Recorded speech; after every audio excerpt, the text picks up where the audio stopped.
The advice and opinions expressed by the host of Autism Live and her guests are meant solely as suggestion and should not be in any way construed as child-specific advice. The Center for Autism and Related Disorders advises working with a board-certified behavior analyst who has experience with autism before starting any intensive behavioral intervention. Any choices you make in determining your child's treatment are completely at your own discretion.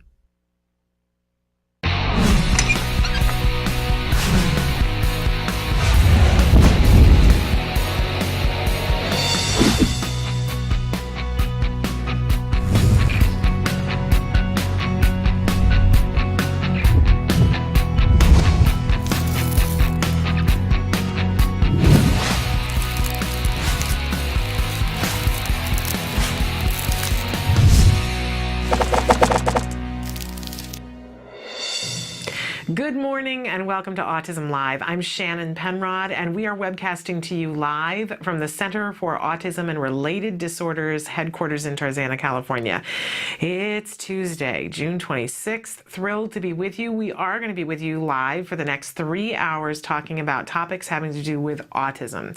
How you and I can be more efficient and effective. There we go, efficient.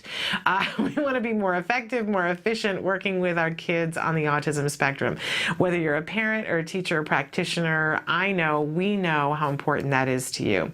And there are a set of tools that we can learn that will help us to be able to help our children reach their fullest potential. Of course, I'm talking about ABA, Applied Behavior Analysis, which is a lot of what we talk about here. And if you're wondering why, there are lots of different reasons, but one of the main reasons is that it's been scientifically proven to be effective in working with our children on this spectrum, and not just some of our kids, by the way. ABA is something that if we give the proper amount for the proper amount of time, we are going to see progress in all, yes, I said it, all of our children. Progress. Now, there are people who will poo-poo certain progress and say, wow, if all we're going to learn is toileting, yeah, really? Okay, I got your number here.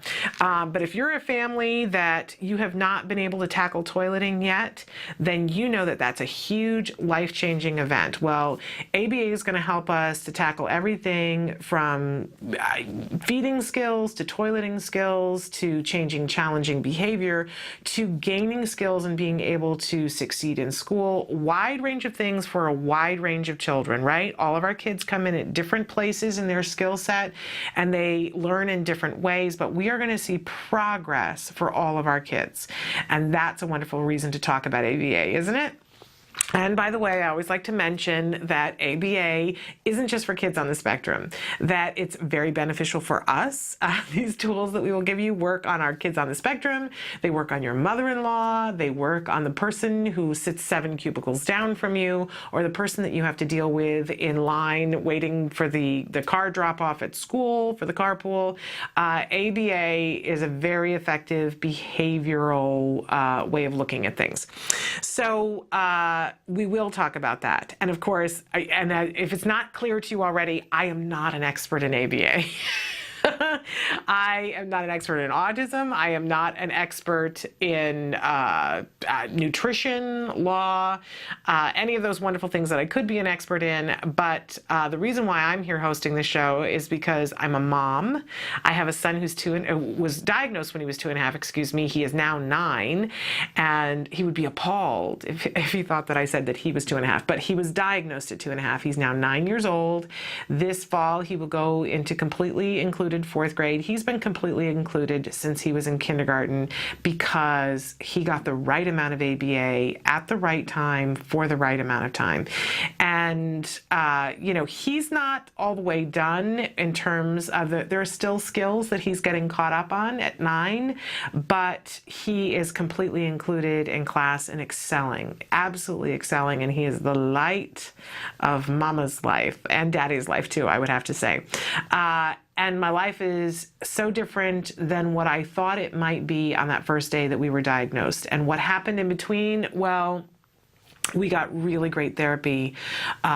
ABA therapy, intensive early behavior intervention from the Center for Autism and Related Disorders. So if it seems like I'm their hugest fan, there would be a reason why they gave us our child back.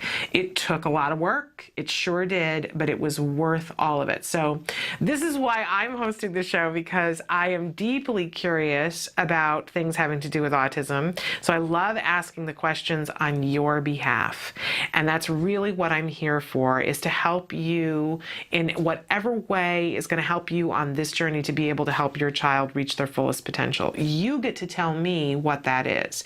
Whether you need more discussion about toilet training, or you need more discussion about compliance training, whether you need help figuring out the funding. We talked a lot about that yesterday, how that is one of the big hurdles that has to be overcome, but it can be, and I want to help you to do it. Of course, it really depends on where you are and what your situation is. So I can't give there's no cookie cutter answer for ABA at all, just like there's no cookie cutter answer for the funding.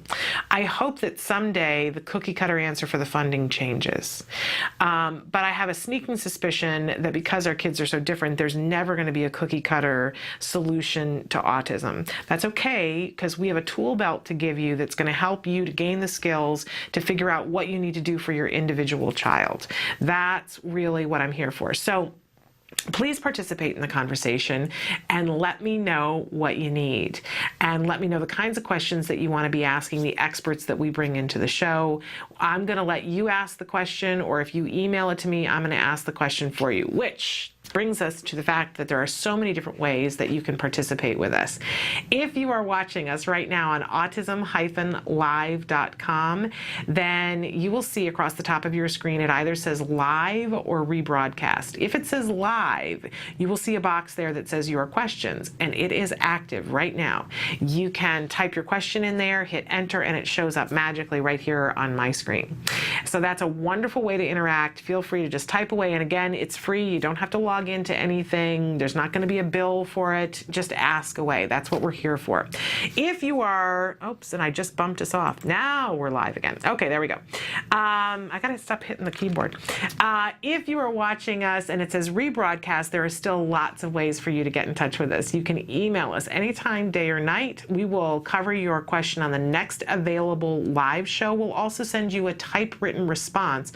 A lot of times it's not me. Sometimes it's one of our experts that we've had in, or somebody that I call who hasn't been in the studio, and say, hey, how would you answer this question? And then they send you an email answering the question for you. How much do you love that? That's free too. So you can ask a question in that way, but it's not the only way. I feel like I'm doing a used car sales thing today. It's not the only way. You can get it this way. You can also phone us. We have a phone line, and there are people standing by waiting to take your call. If you'd like to, you can be patched into the show, and you can be asking a question of somebody via phone right now, right here today. If you call and we're not live, you can always leave us a message and we'll get back to you. Although, as I said, a lot of times if it's business hours, there's somebody standing by to take your call right then. And please know, if you call when we're live and you are too shy to talk on the air, that's okay. You don't have to. You can tell them what question you would like answered, and they'll ferry it into us in the studio here. You can also Skype with us. More and more of you have been Skyping with us, and it's really fun. We Skyped long distance from Denmark yesterday with an awesome autism mommy blogger. She writes the Family and Autism blog. It's familyandautism.com. Really wonderful blog. And she was Skyping with us via Denmark. So wherever you are in the world, you can Skype with us. It's a great free service that you can use, and we can set you up. You can have your camera on, and we can have you right here on the screen with whatever experts we have on. So that's a really great way to stay in contact with us. You can also Facebook with us. We have a new page now. I know a lot of you have gotten used to chatting with us on other pages, but we would like for you to go to our Autism Live page and give us a like while you're there and interact with us there. You can answer the question of the day there, or just pose a question, or give us a suggestion. Yesterday we had a couple of different suggestions for topics that you guys would like to see on the show, and we're working on those currently to make sure that we can do that for you. Also, you can participate with us on Twitter. We do like it when you tweet us, and we're getting better and better at tweeting. We hope. I hope. I'm new to Twitter. I'm working on it. It's coming. It's coming. Little bits at a time, right? I mentioned that there are lots of different places that you could be watching us, and you could be watching us on autism-live.com.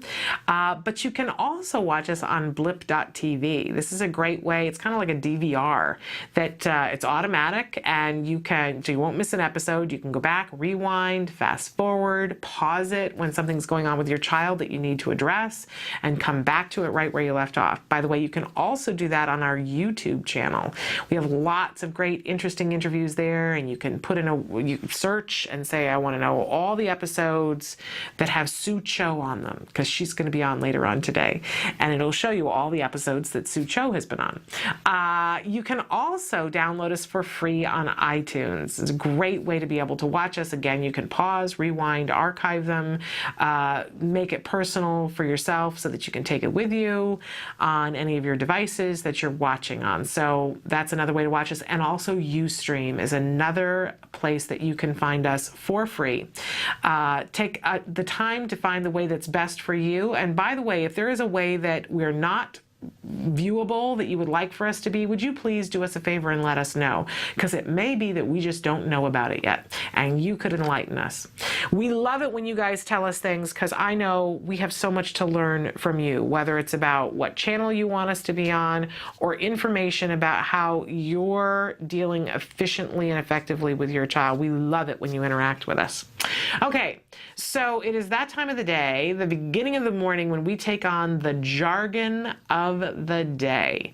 This is when we take one word, one phrase, one anagram, and demystify it. We'll give you an actual definition so you get used to some of the other terms that get batted around in this journey through autism. And a lot of times it's true, I like to make fun of the actual definitions because they're ripe with jargon as well.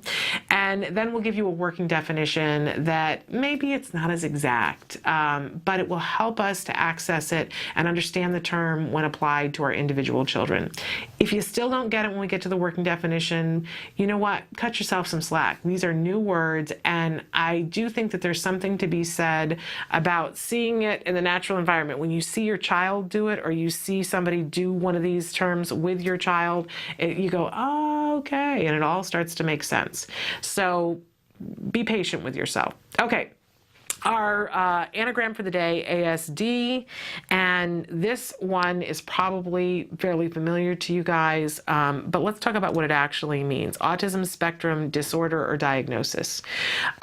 Includes a diagnosis of PDD-NOS, autistic disorder, or Asperger's syndrome. So when we're talking about the spectrum, we can say ASD. It's just a quicker way of saying, it's a more politically correct way of saying.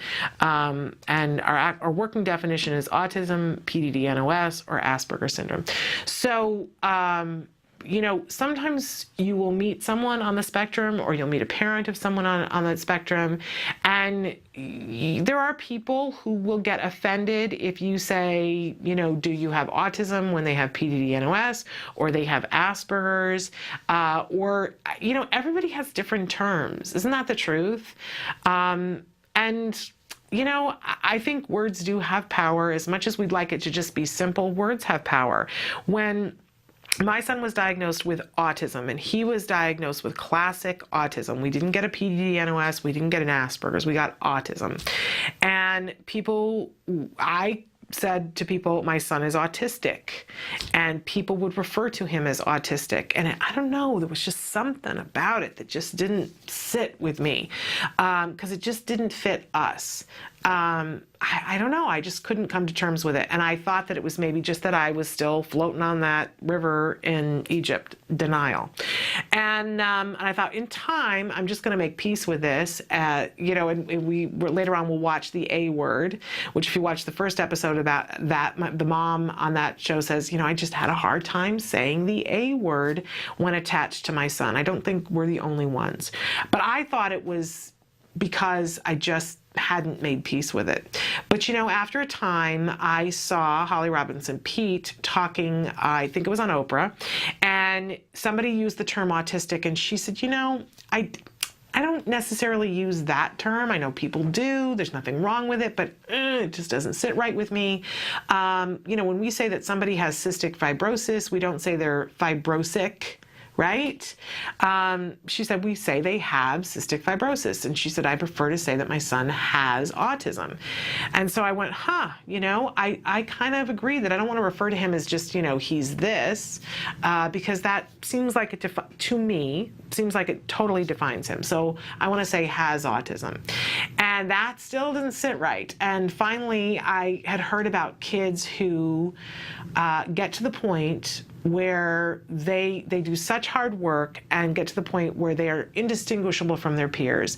And the term that I heard used was recovery. And I thought, wow, that's amazing. And I want that to be a part of my son's sentence.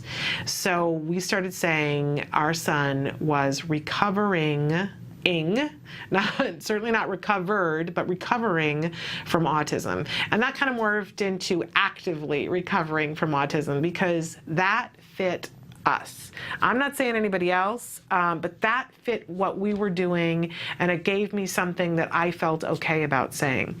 But I hear other people, I have the opportunity to work with young people who are on the spectrum that are in their late teens and early 20s, and they say, I really don't like it when people use the word recovery. Okay, that's your prerogative. We all have to have our words, right? And they say, and I really don't like it when people say I have autism. I like to be referred to as autistic or an autistic. That's how Temple Grandin likes to be referred to. And these are my words. These are the words that I use. And I appreciate it when people, and I hear that and I go, because I'm using one set of words for my son and one set of words for another friend and another set of words for an intern. And, but there is that blanket term that you can say ASD, and it seems like, I'm sure by next week somebody will be offended by it. Then you're not pigeonholing someone and saying, oh, I assumed you had Asperger's when in fact you have autism. I assumed you had autism when you have PDD NOS. You can use this term when talking to other parents. It's one of those blanket terms. You can say ASD. And then you're covering everybody, and everybody's terms are included. And to date, I haven't heard anybody say, this is a term that I find offensive. We'll wait for that. That'll be next week. But for now, it's the PC way of covering the whole umbrella, covering that whole spectrum. Here it is, ASD. I have a child with ASD. Okay. I can live with that too. All right, so there we have it. There's ASD and why and how you would use it. All right, we always have a question of the day for you. We love it when you guys answer the question of the day. Today, our question is, what's the most important thing you've learned as a result of having a child with ASD? And here's the perfect example, because I didn't say a child with autism or a child with PDD NOS or a child with Asperger's. I want to include everybody in this. What's the most important thing that you have learned as a result of having a child with an autism spectrum disorder? And I really want to know from you what that is, because I think I have a lot to learn in this area. And I'm sure that other people do too. So take the time to answer on Facebook. You can also write in, call in, tweet in, however you can. If you're watching us live, you can type it into your question box and let us know what's the most important thing that you've learned. It's kind of boundless and endless for me, but I have to say at the very core that having a child on the spectrum on a daily basis, reminds me that how important it is to be in this moment and not 37 other moments. Do you know what I mean?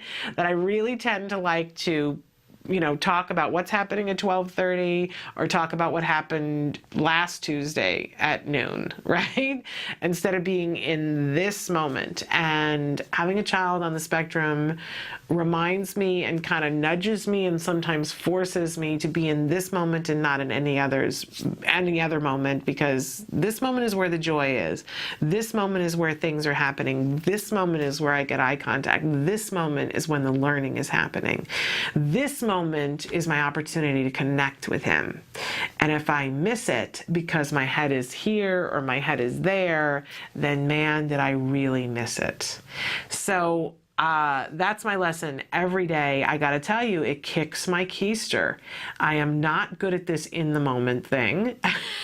I am not, I'm the planner, right? I want to plan it all out and decide how it's going to be and talk about how it was not so good in the moment. But that's one of the ways in which autism gifts me, as hard as that may be for me to say sometimes, is that it reminds me that it's so important to be in this moment, this one right here, and to really show up for my child. So, and that when I do that, that's where all the good stuff is. That's where everything is happening in this moment. So, but I'd love to hear from you. What's the most important thing that you've learned? So write in and tell us. We always have a topic of the day.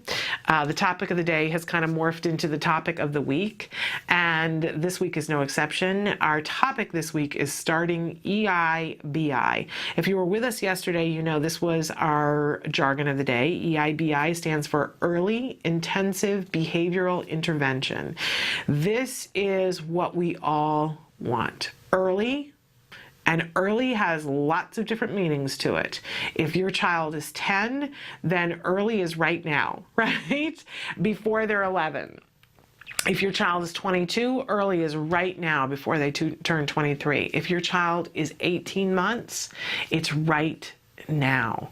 That lesson that I've been learning, right now. We can talk about what's going to happen a year from now. We can talk about what we didn't do a year ago, right? We all have that weighing on us. But the truth is that we need to start early, and that's right now. Intensive means it's got to be the right amount of ABA, between 25 and 40 hours a week. Between 25 and 40 hours a week. Yes, I just said that.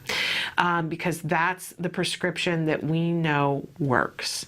Now, clearly, that's not going to be the case for all kids, right? If you have a child, if you have a young adult, if you have an adult that we're talking about, if you are an adult, and there's just a couple of things that you could use some help and support with that are preventing you from reaching the fullest potential that you want to reach, then, you know, your prescription might vary. But when we get in there as early as possible, especially with kids that are profoundly affected, we want it to be intensive, 25 to 40 hours a week of ABA. That's the behavioral, applied behavior analysis, right? So early intensive behavioral intervention is the ticket. We know that that's what works. Science has shown us that that's what works. So we want to get that started. And that's what we're going to be talking about all week long. And to that end, some of the things that we're going to talk about today, we're going to talk about motor tip, how we can help our kids to work on things, especially today we're going to focus on fine motor.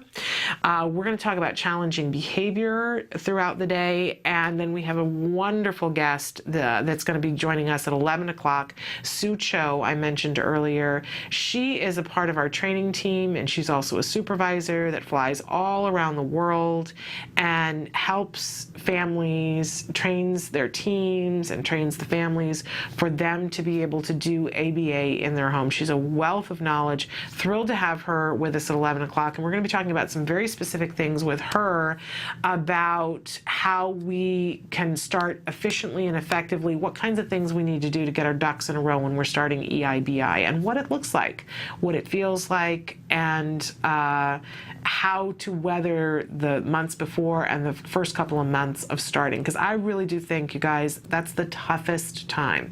So Sue Cho will be with us, and that's at 11 o'clock Pacific Standard Time. We're going to take a break. When we come back, we are going to take on our motor tip of the week, fine motor skills, and then we've got some more really exciting stuff for you today, and we will get to the question of the day later on. So now is an ideal time for you to either be typing in questions for Sue Cho or answering the question of the day. Stick with us.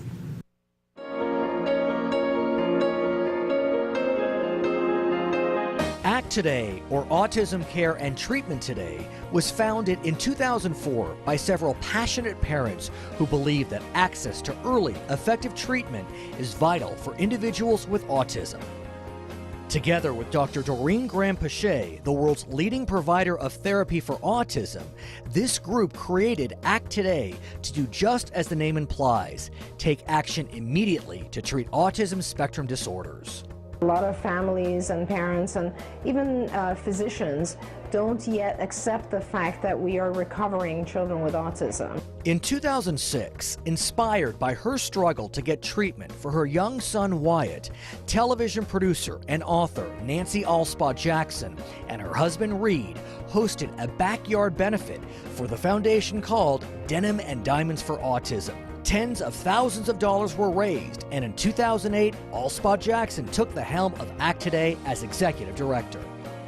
This country has to come together to save a generation of children. With a dedicated board of directors, a small but committed staff called the A-Team, as in autism, Act Today is making a huge difference in the lives of children across the country. Grants that fund programs for behavior therapy, special needs schools, and summer camps. Medical needs like diagnostic tests and special diets. Basic safety equipment such as helmets for children who repetitively bang their heads, and fencing for those who wander. Assisted technologies and assistance dogs. Hi, my name is Max, and I love my iPad too. It's so great. I can take photos. In 2010, Act for Military Families became the first national campaign to benefit military children with autism. I'm Joe Montaigne. As a father of a daughter with autism, I know the challenges that brings. Act Today continues to educate and raise national awareness on the need for early and intensive intervention for an epidemic that affects at least 1 in 110 children. I called on November 1st. And I'm like, how am I going to get notified? How are you going to let me know? And they ended up looking and they informed me that he had received the grant, which was like a blessing from above. Act Today, fulfilling its mission of helping families with autism, one child at a time. Welcome back to Autism Live. I'm Shannon Penrod, and it's time for our motor tip of the week. You know, one of the things that, there are 4 different areas of motor that we really want to focus on, right? Gross motor, which is the big muscles. When our kids are motoring around, they're walking, they're running, they're crawling is gross motor. It's the big muscles, right? Kicking a ball, hitting a ball with a bat. It's all gross motor. Most sports, gross motor. Okay, then there's fine motor, which is the finger and the hand skills, right? Really, really important for developing writing, for being able to fasten and unfasten buttons so that you can, zip and do all that stuff when we get to toileting. So the fine motor stuff is going to really help with our adaptive skills, and it's going to help with a wide range of different things, right? Then we have our oral motor stuff, which is all those muscles that we need to have in place in order for when we produce speech for somebody to be able to understand, right? And a lot of times our kids are really far behind in terms of oral motor because they haven't had the wealth of practice that a typically developing child who's got typically developing language would get. So a lot of catch up that needs to be done there. And then visual motor, which I think is the most untalked about thing, but I certainly talk about it because my son, we did not realize for years, he just had some things that he would do and we thought it was all part of the autism, right? So we weren't panicked about it. The pediatrician wasn't worried about it. The school teacher wasn't worried about it. The fact that his handwriting was not great, we were like, okay, that's a fine motor thing, right? Except that ultimately what we discovered was that it was a visual motor thing, that my son literally has a weak muscle in his eyes that is absolutely nothing to do with the autism, nothing, just a side thing, and we had to do some exercises. We're still doing exercises, and we're seeing that's strengthening a whole bunch of other skills. So those are our 4 areas that we'll talk about, but today I particularly want to talk about the fine motor, because these are the finger and the hand skills that are going to help our child to do all kinds of things. They're going to help them to be able to write. They're going to help to be able to type. They're going to, it's the things involved in opening a bottle. I mean, think about all the different things that a child has to do. When a child is school age and they get sent to school for lunch, I remember when my son was in kindergarten, he was so far behind in finger skills, and he had come quite a ways by the time we got to kindergarten. kindergarten, but I remember thinking, my goodness, if he didn't have somebody there with him to help him, I don't think that he could open up his own lunch. And I realized, though, because occasionally I would be there at kindergarten, I realized that a lot of kids in kindergarten that were typically developing also were struggling with those fine motor things. And that kind of would bleed over into when they were doing handwriting. You could kind of see these are the kids that are a little bit behind. So we need to build up those skills, but it's not just writing. One of the things in the fine motor that we're going to see are the ability to use scissors and cut with scissors. And if a child, there are some kids who just find that so reinforcing. You give them a pair of those kitty scissors and they will just sit and cut up paper and they think it's so much fun. And then there are other kids where it is just work and or boredom. It is just so not fun. Well, we know that the skills aren't going to get better unless they practice them. So job number one, like always, becomes making the task reinforcing. Now, we can take initially and we can find things that have nothing to do with cutting and offer them as a result a consequence for them doing cutting. So if the child loves the pink lemonade jelly beans, which is always my weird example, I don't even know if they have pink lemonade jelly beans, but in any case, if that's what the child absolutely loves and adores, then we're going to break out the pink lemonade jelly beans and have them there and set, you need to cut this much and then you get a part of a pink lemonade jelly bean. And then we're going to keep making, each time now you got to cut, if it's a diamond they're cutting, first you got to cut the first part and you get a part of a pink lemonade. Now you got to cut both parts. And then eventually you have to cut the whole thing out, and we're going to keep watching to see, we're going to make a big thick line to start with and have them cut in the middle of the line so that it makes it really easy. And even if they're a little bit shaky, they're still within the line, because that's going to eventually be reinforcing for them. Look, I'm in the line.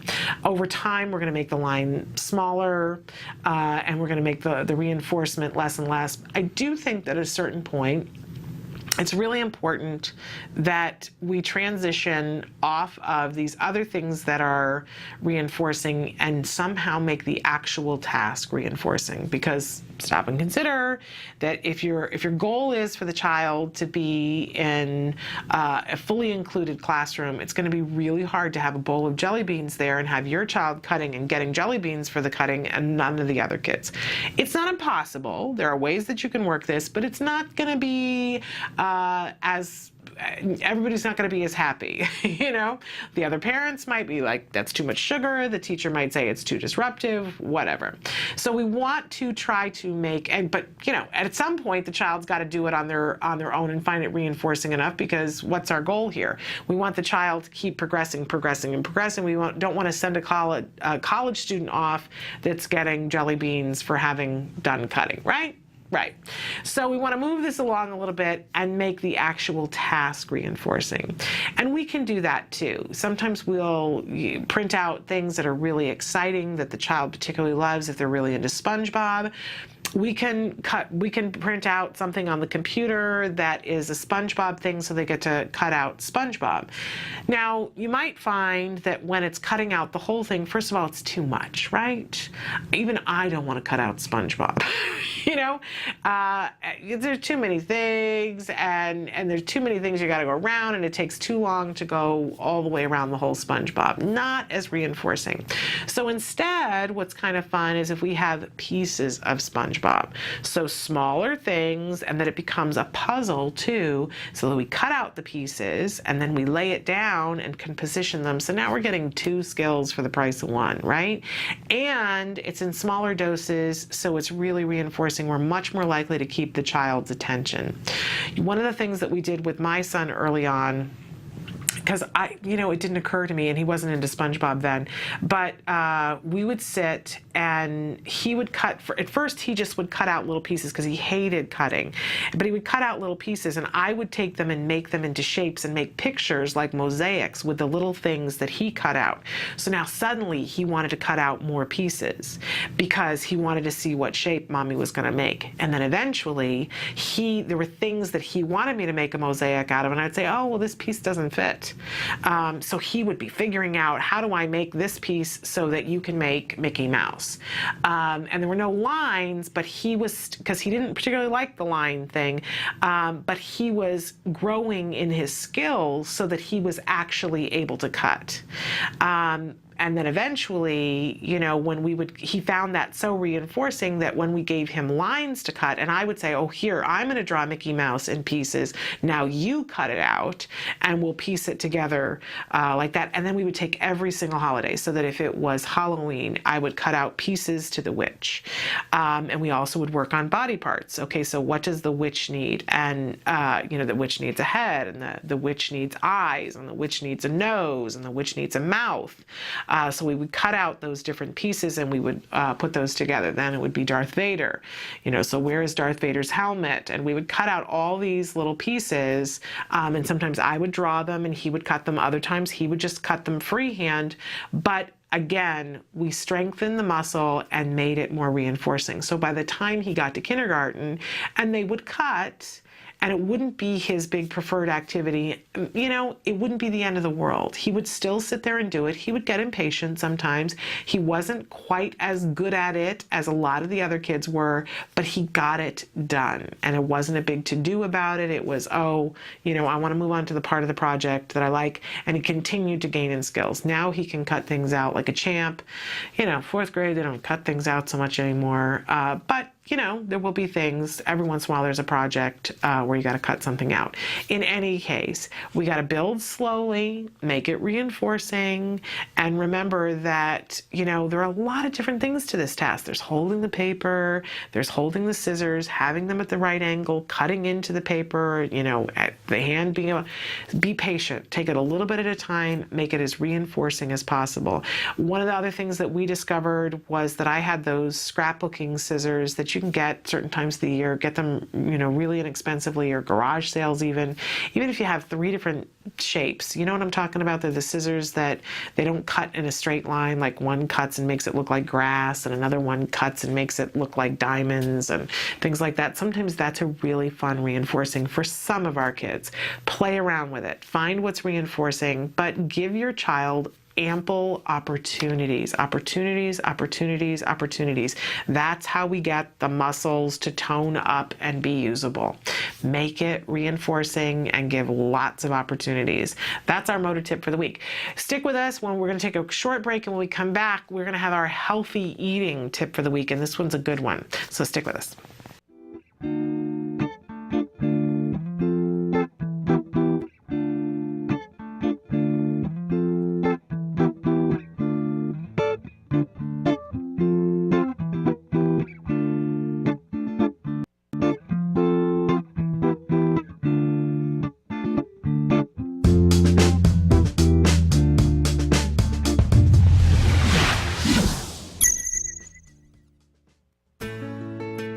Skills is a revolutionary web-based program that incorporates comprehensive assessment, curriculum design, progress tracking, and treatment evaluation for children with autism all in one place.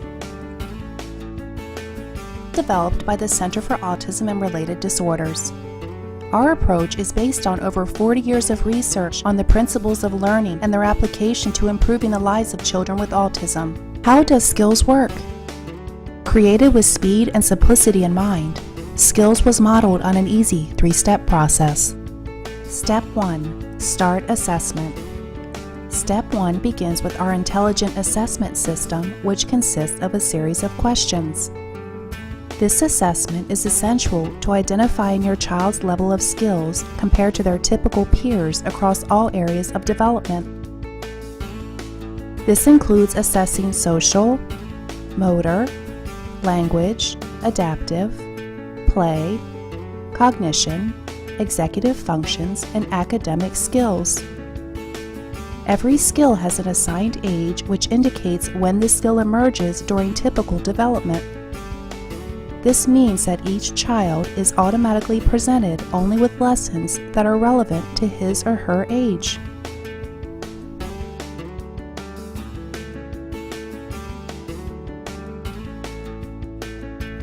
Step 2. Choosing activities. It's now easier than ever to build an individualized treatment plan. In Step 2, you are presented with an individualized pool of activities that are directly linked to your students' assessment results. Each activity represents a specific skill that has been indicated by the assessment as needing to be taught. Activities are categorized by curriculum and then by lesson. There are 3 main types of skills: building blocks, fundamental, and expansion skills. Fundamental skills are necessary for successful everyday functioning. Building blocks are prerequisites to a fundamental skill. Expansion skills are non-essential skills, but may provide further enrichment in certain areas. After reviewing the activities available to you, you can quickly add your chosen activities to the treatment plan by simply checking the box and clicking the button. Step 3. Start treatment.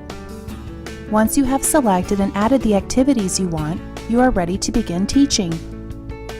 Skills provide you with all the tools necessary to design and manage an effective curriculum plan, such as printable activity guides that are customizable by the teacher, supplemental teaching aids including printable data sheets, teaching guides, visual aids, worksheets, and tracking forms, detailed IEP goals and benchmarks for each activity, brief and visually appealing video tutorials, a variety of treatment progress and clinical timeline charts, and lots more.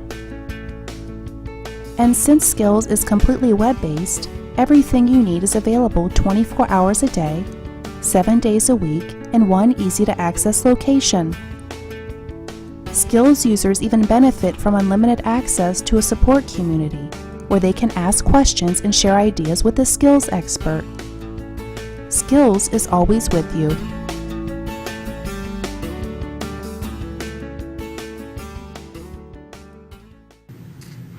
Welcome back to Autism Live. I'm Shannon Penrod. We're webcasting to you live from the Center for Autism and Related Disorders headquarters in Tarzana, California. It's time for our healthy eating tip of the week. We talked about this just briefly the other day about the fact that if you want to eat vegetables, because you know you should want to eat vegetables, right? Even though you may not want to eat vegetables. One of the ways, I always find it fascinating because people come to my house and we always cook vegetables. And they always eat them. And I don't know whether it's just because they feel like they have to be polite, but then they get really excited and go, oh my gosh, these vegetables are wonderful. And you know, you must have gone to a lot of trouble. And I always think, no, it's just no trouble to cook vegetables. But they tell me that they don't cook vegetables on a regular basis, even though they really like them when they eat them when somebody else prepares them, but they don't know how to prepare them. That seems to be the common thread, that it takes time and that they go bad and they don't know what to do.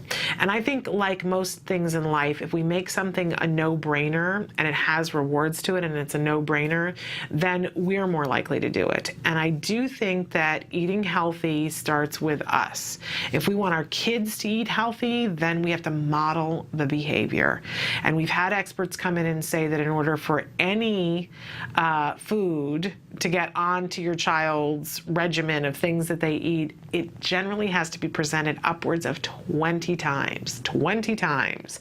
So if you want your kid to eat asparagus, then it's going to have to show up on their plate 20 times before they actually are going to eat it, and it's not going to be a big deal. So think about how many times you've actually presented asparagus. And I'm guessing that most of us have not presented it 20 times. I might have presented asparagus 20 times by now, but I won't, you know, it's not a part of our everyday repertoire. But there are a lot of other vegetables that are a part of our everyday repertoire. And one of the things that I did a long time ago was that I sort of automated cooking vegetables. And you can make it really easy for yourself if you just keep 3 things in mind. That if you take veggies and you can put almost any veggies together. Veggies are, if you only have green beans, great, you can make green beans. But if you have green beans and you have onions and you have a beet, guess what? You can put all those three things together and you go, really? I've never had a beet with a green bean. Trust me, it all goes together fine. There are very few vegetables that you could not throw into the same grouping and have them taste good. Yeah, there are different groupings that you can put together that have different kinds of feel to them, texture and taste and whatnot. But basically you can group anything together, sky's the limit. So you take whatever vegetables you have. And if you're a one vegetable kind of person, great. You got your broccoli, right? There are basically three different ways in which you can cook vegetables to start out with. You can steam them, right? And you try not to boil them because you lose too many of the nutrients if you do that. But basically the difference between boiling something and steaming it, you can put things in a lovely steam basket. You can buy a steamer. You can steam things in the microwave. Or you can stick them in a pot on the stove and put just a little bit of water in, put a lid on, and it takes like 4 minutes and the vegetables are steamed. You don't have to have all the accoutrement to make it happen. You just put a little bit of water in, put the veggies in, turn the heat on, put the lid on, 4 minutes, voila, you're done. It's about as quick to do it on the stove as it is to do it in the microwave, maybe even a little quicker. But whatever flips your switch, but steaming, really healthy way to start out.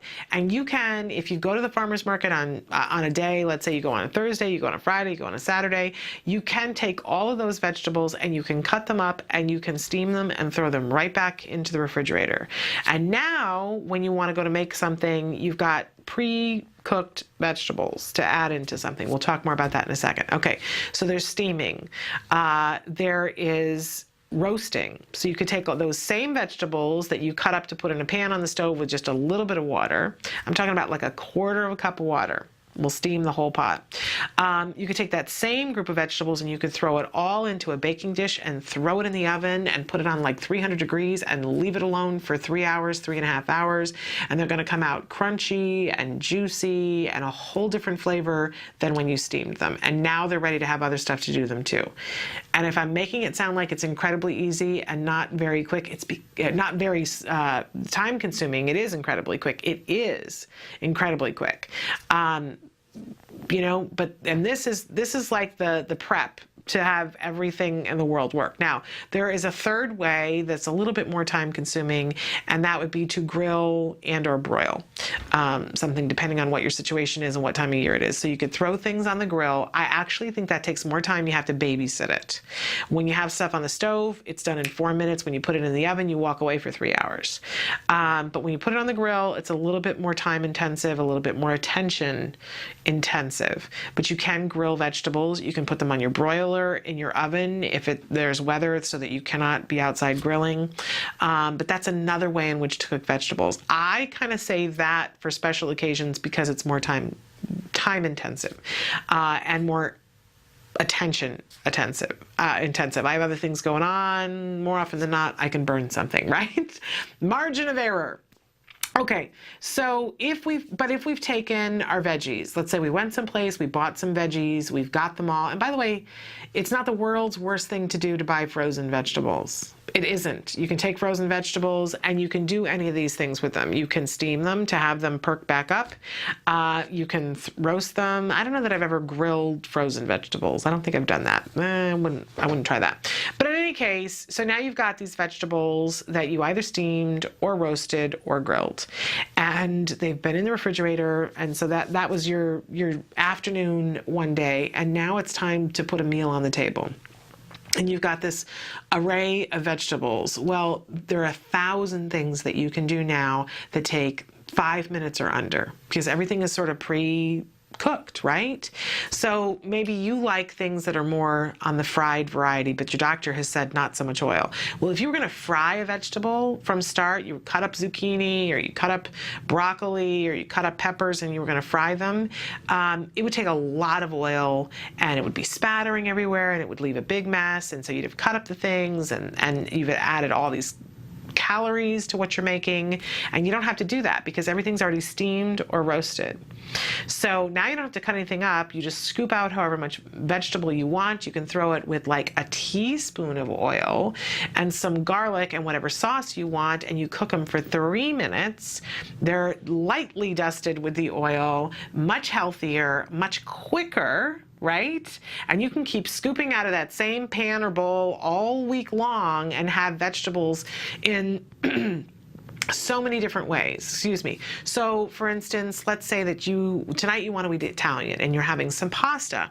So you've got your pasta boiling, you take out your big thing of vegetables, whatever it was that you had that was fresh this week that you steamed or roasted, let's say, and you take a cup or two out and you throw it in the pan with a little bit of garlic and a little bit of an olive oil maybe that's infused with garlic. And now if you wanted to, you could put a little bit of spaghetti sauce on this as well, mix it up with the pasta, and fabulous. You have vegetables with pasta, and everybody thinks that you're a brilliant cook, and it took you longer to cook the pasta than it did to cook the vegetables. Woohoo. Right? And it tastes great. Put some grated cheese over the top of it if you can have cheese, and you've got a fabulous, fabulous meal. You could add meat to it or not, because it's that full of a meal. Let's say that you're not making Italian. You've got some other kind of meat going and you're looking for something more with an Asian flair. This is where you can have marinades and sauces, or you could just have your spice rack. You could throw some soy sauce and some grated ginger in there, and oh my gosh, is that going to be fabulous. Maybe you've got lemon juice and maybe basil or something like that you can throw onto it and mix it up as it's just cooking in that little bit of oil that you've got, and you're going to have this fabulous, light, flavorful dish that's going to go with almost anything. There are so many different things that you could do, and this is when you can get into different kinds of sauces, whether you want to put an Alfredo sauce on something or you put a red sauce on something. You can put a teriyaki sauce on something, and they have really healthy versions of these kinds of sauces in the store. And because you've pre-cooked the vegetables, it's only going to take like a tablespoon or so of that in that pan in that 2-minute kind of stir fry that you do, and it's going to make it taste fabulous. Take a look at what's available in your local store. Take a look at what's on your spice rack and try a couple of different things. Don't be afraid to mix things like taking lemon or lime juice or even a little bit of orange juice. I've seen people take and put plums and just squish up plums to put in something with vegetables. It's fabulous, you guys. That acid and the sweet from the fruit is really going to add a different flavor to whatever spice you put in there. Don't be afraid to experiment, but do start playing with your veggies. If you model it and you eat it and you enjoy it, you'll find that around the 20th time, I know, but all that time you'll be getting healthy too. Your kids will want to try it too. Just keep putting it on their plates. Don't make a big deal about it. It's not a war zone, but put it on their plates and you eat it. And you'll see that eventually they're going to start to eat it too. So that's our healthy eating tip. Eat your veggies, play with them. Steam them, roast them, grill them. By the way, you can, if you're going to grill, it's fun to take some time. Maybe if you've cut up the vegetables to steam, there's another batch of vegetables that you can cut up and marinate them in something, whether it's just olive oil and some of that fruit juice and every spice you have in your cabinet. Just throw a little of everything in and put it into a big baggie, shake it up and put it in the refrigerator for a day, and then you can grill those a day or two down the road and they'll be spectacular. Spectacular. All right, and you can also, on any of these dishes, you've got them in the pan and you're sort of stirring them up, you can also throw some salsa. Is another really quick way of jazzing something up and making it taste spectacular. Very little effort. The 3-minute dinner with vegetables in thousands of different ways. Write to us and let us know if you tried something and what you tried that was really remarkable. I'd love to learn from you guys. All right. It is time for us to move on to the A word. This is the wonderful documentary that's being made here at the Center for Autism and Related Disorders. It's an ongoing documentary following a little boy named Jack Riley. He is not yet 3, although he's about to be 3 years old. He has just gotten a new baby sister. So his whole world has kind of been turned on its end. He's sorting out what that means to be a big brother, and we're seeing that he's having some difficulties this week. He wants to do what he wants to do, and he doesn't want to comply, and he's a little out of sorts. Well, that happens to the best of us, doesn't it? And what I want you to pay particular attention to today is how the therapist deals with this. Because, you know, if you've been working with your child or somebody else's child and things have been going at a certain rate, we can't help it. We're human beings. We build expectations. I'm going to ask Jack Riley to do something and he's going to do it because that's what we've been doing. Except sometimes Jack Riley isn't going to want to do it. Sometimes because he's a growing boy and he's learning, sometimes he's got to push his boundaries. And so take a look at how the therapist responds and what she decides to do to get him back on track, to get him back into noticing that when I comply, the lights come on and the world gets better. It's all a party. Sometimes we gotta reintroduce our kids to the idea of compliance and why it's super duper fabulous when they comply. But take a look at the A word. I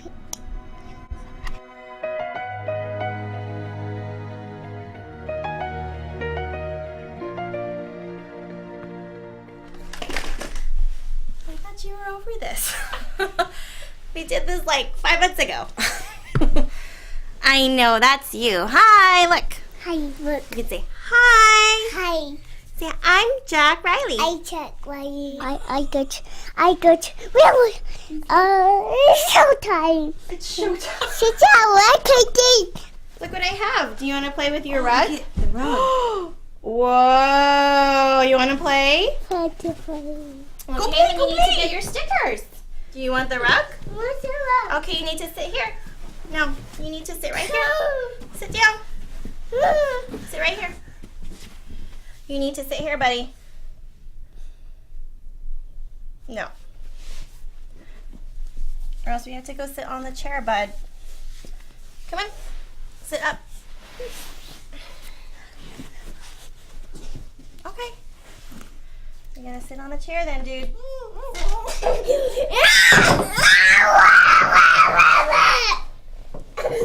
Ready? Clap your hands.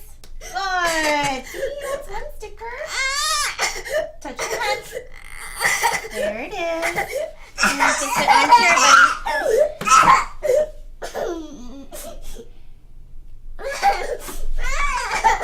There you go. Thank you. You got one sticker for that. High fives. Very good. What do you want after the one sticker? iPhone. Okay.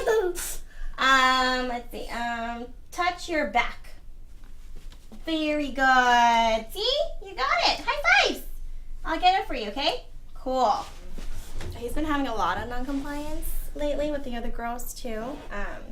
So most of our session might be compliance training today.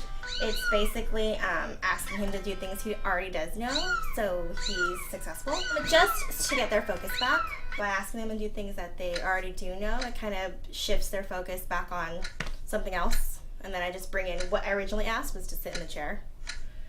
And he was able to do it. I don't know if it's just, you know, his baby sister or it's just been lately. Okay, my turn. Okay, we're gonna get 5 stickers again. What do you want to do? iPhone. More iPhone? Okay, sure. Okay, ready? Stand up. Good job. Here's 1 sticker. Clap your hands. Good job. Touch your nose. Where's your nose? Good job. Touch your ears. Nice. 1 more. Sit down. Nice. Very good. Here you go. So I'll do that just a couple times just to get him back in the groove of things. Get back. What are you doing? Pooping. You're pooping? Oh, okay. You going potty? Going to party. Are you going poo-poo? I'll go to a party. You're going to poo-poo. You have poo-poo in your diaper? I'll poopy your diapers. Okay. Okay. I'm sorry, are you pooping? Oh, maybe it is. Are you all done? Okay.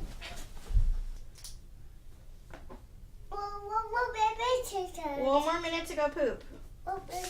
Yeah, yeah, and then we're gonna get your dad, okay?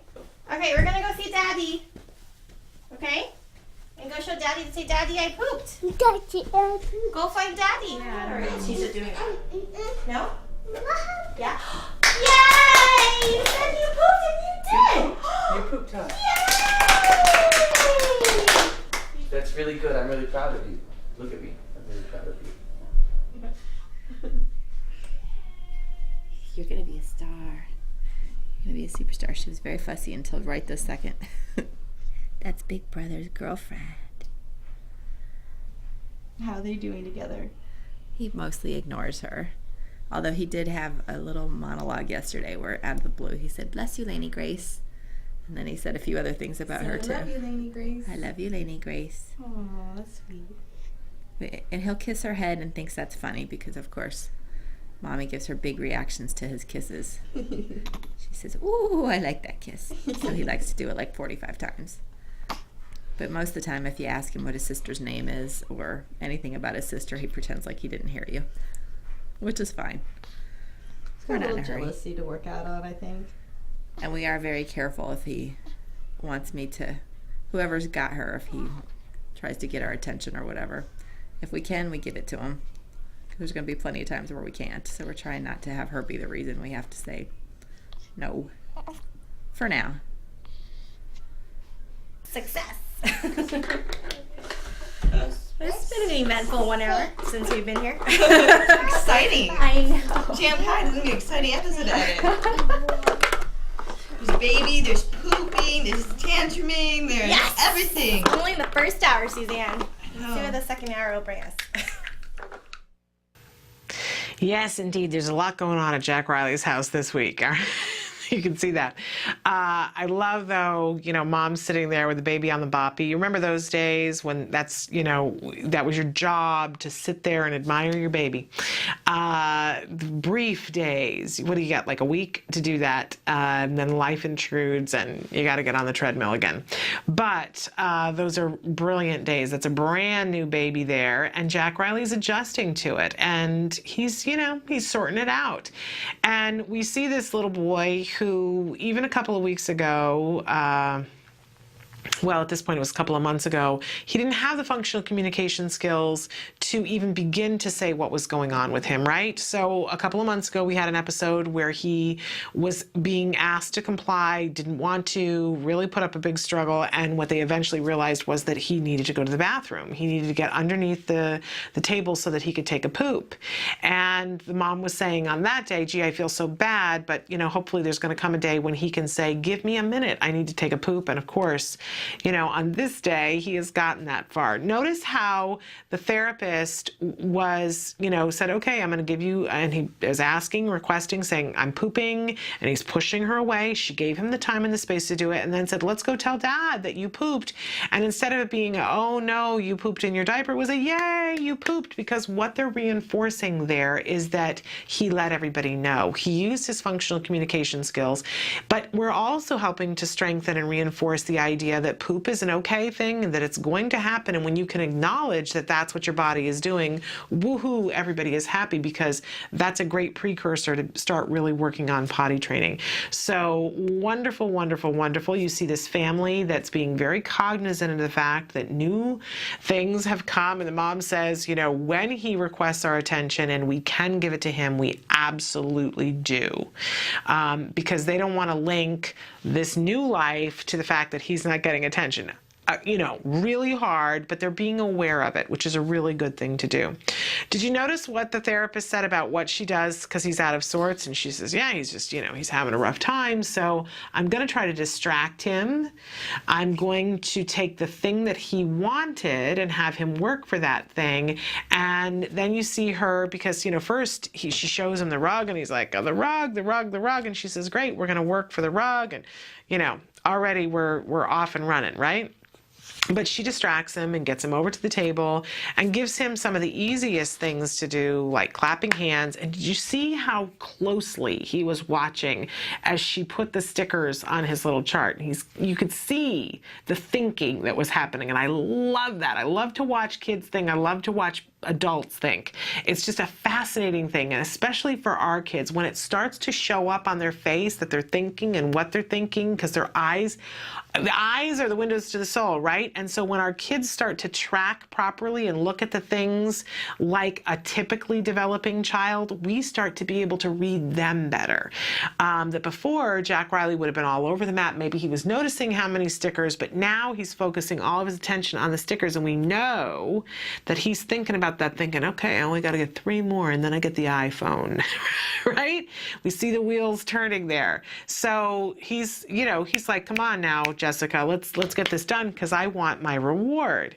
Well, this is the spot we want our kids to be in. Bring it. Whatever you have, bring it, because I know I'm going to get the reward. I'm happy to do whatever it is, even if it's hard and even if I'm having a hard time. I'm happy to do it because I know what the reward is I'm going to get. Imagine what we could all get done in our lives if we knew for sure 100% that the reward was going to be there. Ooh, that's an exciting thought, right?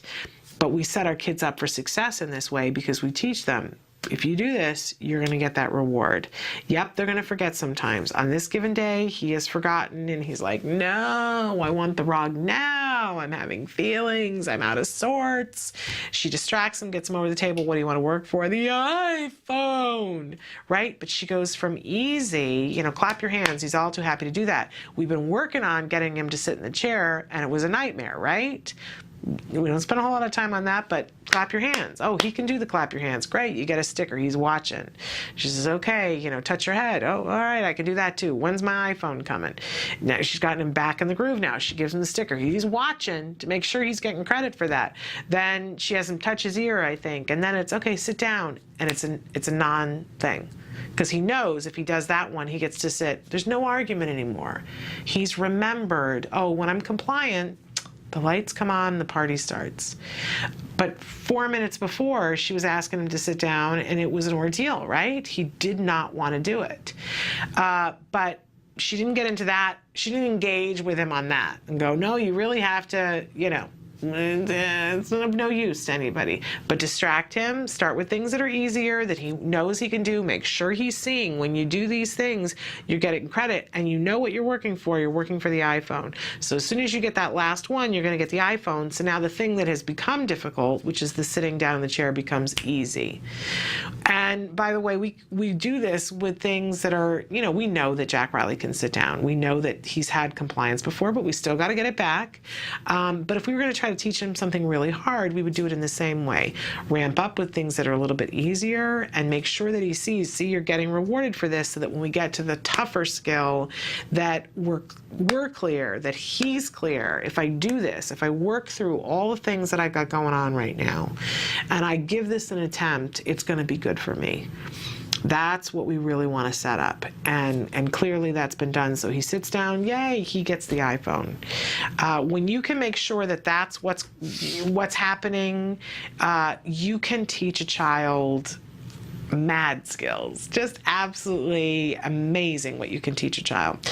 And we're going to talk a little bit later on about looking at circumstances to realize sometimes why compliance slips, because it's got to happen anyway. That's all part of growing and learning.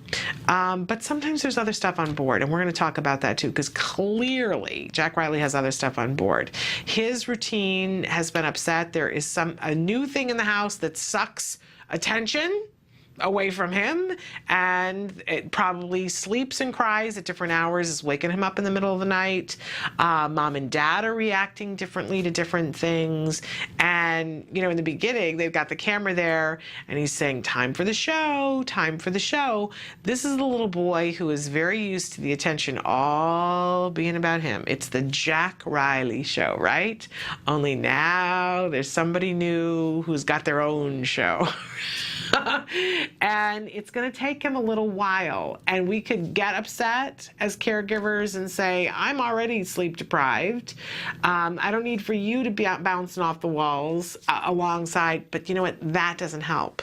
We got to address the fact that he's got to get that attention. And that mom and that dad are already on it saying, man, we're trying every possible opportunity that we have to give him attention so that we're not as far behind. But you know that there's going to be some element of that. All right, we have to take a break. When we come back, we're going to do our viewer response to the question of the day. The question of the day was, what's the most important thing you've learned as a result of having a child with ASD? So stick with us. We got a lot of responses. Mostly the behavior started at night, but it was invading the day, where he would just speak one syllable and babble and pace around.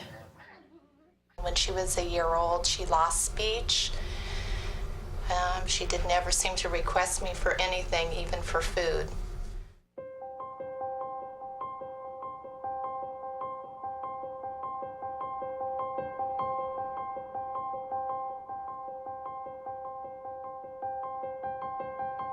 He told me over the phone that I should just put her in an institution. I was devastated. Webster Institution, a hospital. Yeah, isn't that nice? He told me that it was possible or likely that Ruffin would never be employed, that he would never work productively, that he would not know that I loved him, nor would he love me, nor would he be likely to marry. There's a 50% chance that he won't be able to talk at all, but if he does talk, he will only be able to, make simple desire requests. I want, things like that. And probably by the time he was 10, he'd be in a home. Doreen told me that he would recover, and Doreen told me that he would go to regular kindergarten. I really have a very normal kid now, and lots of normal worries, but not extraordinary ones.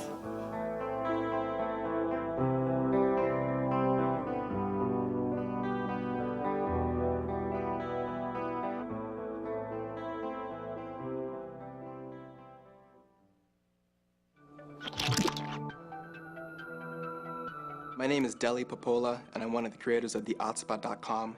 TheAutspot.com is an online support system for families and specialists who are affected by autism across the whole world. Share inspirational stories, find resources in their area. Hope you can join. Welcome back to Autism Live. I'm Shannon Penrod, and it's time for our viewer response to the question of the day. We asked you guys today, what's the most important thing you have learned since having a child, as a result of having a child with ASD? And got a bunch of responses. I'm not going to be able to read all of them, but want to read some of them. Somebody who wrote in and said not to sweat the small stuff, and a lot of it's small stuff, right? Another person who said, since having a child diagnosed with autism, I've come to the conclusion that a lot of people have gone undiagnosed. Amen to that, right? You start to notice things and you go, okay, this person that, has not been able to see anybody else's side of things, and you go, okay. Another person who said, not sure if it's the most important thing, but it's important for us to make sure we are not trying to make her try to fit into the traditional way of being or doing, to make sure I see how things work for her and adjust other things to work for her.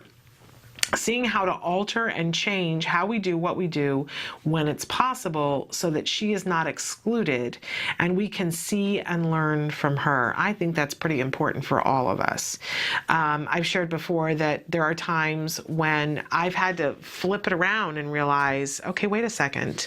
If I'm asking my son to do things in a certain way and he wants it to do it in another way, who's right? And just because people have been doing it one way forever and forever and forever does not mean that that is absolutely the right way to do it. And he opens my eyes to that all the time. And there are times when I go, okay, you know, maybe this is my inflexibility. You know, I have actually heard people say, well, you know, your child needs to be more flexible because we need it to be done this way. Well, maybe it's the we that are inflexible. It's just an interesting way of looking at it. Another person, and I love this, says how strong my marriage is. After 2 diagnoses, we are still on the same team fighting for our kids, not each other. Gotta love that. Gotta go to one of the other sites here. I love it when people, it's hard.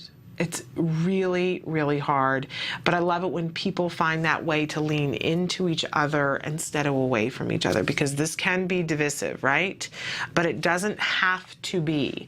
I know I've seen the statistics, and I've also seen the reports that refute the statistics, but I know that roughly 50% of all marriages, whether you have kids on the spectrum or not, tend to end in divorce. But I've seen some really great marriages, some great couples who stick together through this, and my husband and I are adamant about being one of those couples day by day, man, because it's not easy. But when you got 2, and it takes 2 people, right? So if you're sitting there and saying, well, I just wish that my husband or wife would have stuck it out with me, please know that you can't make it work for 2 people. You got to have 2 people who want to make it work. That's ingredient number 1. Another person who wrote in and says patience. Oh, yes. Isn't it amazing the amount of patience that we need and that we can learn and develop? It really is a muscle, although I frequently refer to it as a patient bone, and I say to people, we got to grow a patience bone here. But it really is a muscle. It can get flabby if you're not used to using it. Another person who says you have to fight like crazy for your child and never, in all caps, give up. You are their voice. That's very true. Thank you for writing that in. To not judge others for being different, but to rather embrace that difference. Yeah. So important that we model that, because we need everybody else to be doing that, right? It amazes me how many people feel like they can judge your child. I have learned to not jump to conclusions and not judge anymore. There's always a story that I don't know. Isn't that the truth? I've told the story before about being in line shortly after my son was diagnosed, and he had some big sensory issues, and I was in line at a store. I can picture exactly where I was, and it was winter time, and the mom who was ahead of me in line, she had like a kid in the basket and a kid by her side and an older kid who was standing there by her and was flapping his scarf, just flapping it, and every time he would flap it, it would hit my kid, and it was driving my kid crazy, and it was driving me crazy, and I kept looking at the mom like, you know, could you stop that? Because my kid's about to implode. You know, I knew it was coming, and I kept trying to move him away, and the kid was moving closer, and, you know, and he was making these noises, and he was flapping the scarf. It never once occurred to me. But at some point, you know, I said something, I think I said something to the little boy and said, could you please stop that? You're bothering my child. And I think it was her that stepped in and said, you know, well, forgive me, but, you know, my child's on the spectrum. And I said, oh, well, forgive me, because my child's on the spectrum too, and my child's about to lose it because of what your child's doing. And then we were like, oh, okay. You know, and realizing why the other person, why she hadn't wanted to interrupt him, and her realizing why it was really important. I mean, nobody should have their child being hit with a scarf, even though a scarf is soft. But I understood then why she had not jumped on him the first time, because, you know, it was a battle that she needed to get through the cash register line. But none of us know. None of us know what other people are going through, and to not judge, to be in a place that finally, when we did communicate, and I don't remember whether it was me that said something first or hers that said something that said, you know, hey, I'm having a struggle in here, and then we could both disclose and then the acceptance started. But really important that we all try to be the most patient that we can. And of course, the next person said, and patience. Another person who says everything changes in an instant. Isn't that true? That's sort of what I was saying, that my answer to this question is you got to be in this moment and not other moments, because everything changes in an instant. Another person says that life will not turn out the way you expected, but it can still be good. Yes, absolutely. Another person said, I learned to listen with my eyes, not my ears. I love that too, because I think I'm learning how to do that as well. That you're stronger than you think, and sadly, people's true nature. Yeah, there are some people that aren't going to be helpful on this journey, right? And I've been learning over the years to accept that and say there are some people that are good at some things, and some people are not good at other things. I'm glad I'm not married to those people that cannot handle the autism thing, because there are just some people who seemingly can't do it. But I'm glad it's not me, and I'm glad it's not my husband. And anybody else who can after that is gravy, but we're the ones that have to be in this. Another person who says that it's really not so scary, and your heart will open in ways that you could never appreciate or anticipate, excuse me. And I think that you could never imagine. Another person says patience for sure. Somebody else who says to never not ask questions and to listen to my mom radar. Yeah, I hope we all hear that today, how important it is for us to listen to our guts, right? We talked about this yesterday, that sometimes people are going to come and say things to you and it's not going to feel right. I hope you listen to that. Oh, I love this. Don't try harder, try differently. Those are words of wisdom, words to live by, aren't they? All right, we have to take a little bit of a break. When we come back, we're going to be taking on challenging behavior for the next couple of segments. And don't forget that Sue Cho is going to be joining us at 11 o'clock talking about how we start an early intensive behavioral intervention in our home, what that's like, what some of the pitfalls are, what we can do to help ourselves. So you're not going to want to miss that. That's at 11 o'clock. Stick with us.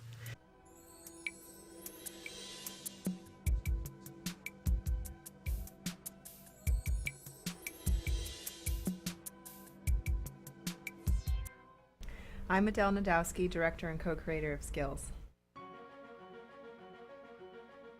CARD e-learning is an online tool that has been developed by the Center for Autism and Related Disorders. CARD e-learning is the training that is delivered to the ABA therapists at CARD to train them on the principles of applied behavior analysis and to equip them with the knowledge they need to essentially deliver the ABA-based techniques during their therapy with the children that they work with.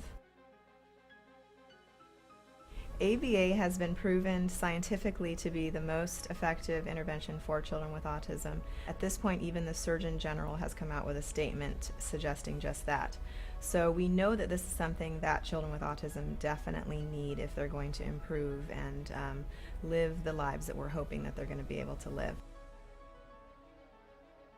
By being able to train people on this one particular method that we know works, and to be able to have all of your staff within your school settings on the same page, it allows you to take more of a multidisciplinary approach, and there's definite consistency going on within the team. It makes sure that every person involved with that child's treatment program, including the speech and language pathologist, the occupational therapist, the teachers, the aides, all of these individuals to be able to be trained so that they can all work together effectively with the child.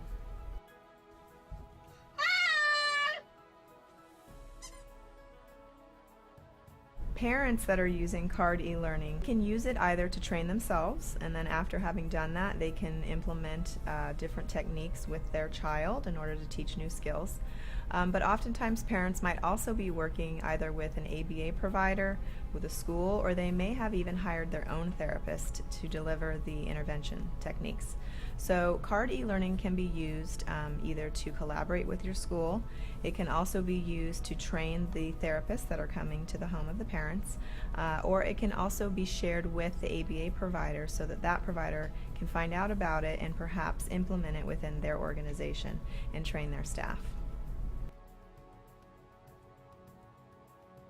You can also do reporting for your organization. So you can actually look and find out which teachers are progressing, what their quiz scores are, and actually we can give you reports as well that will help you to compare the different teachers and their performances.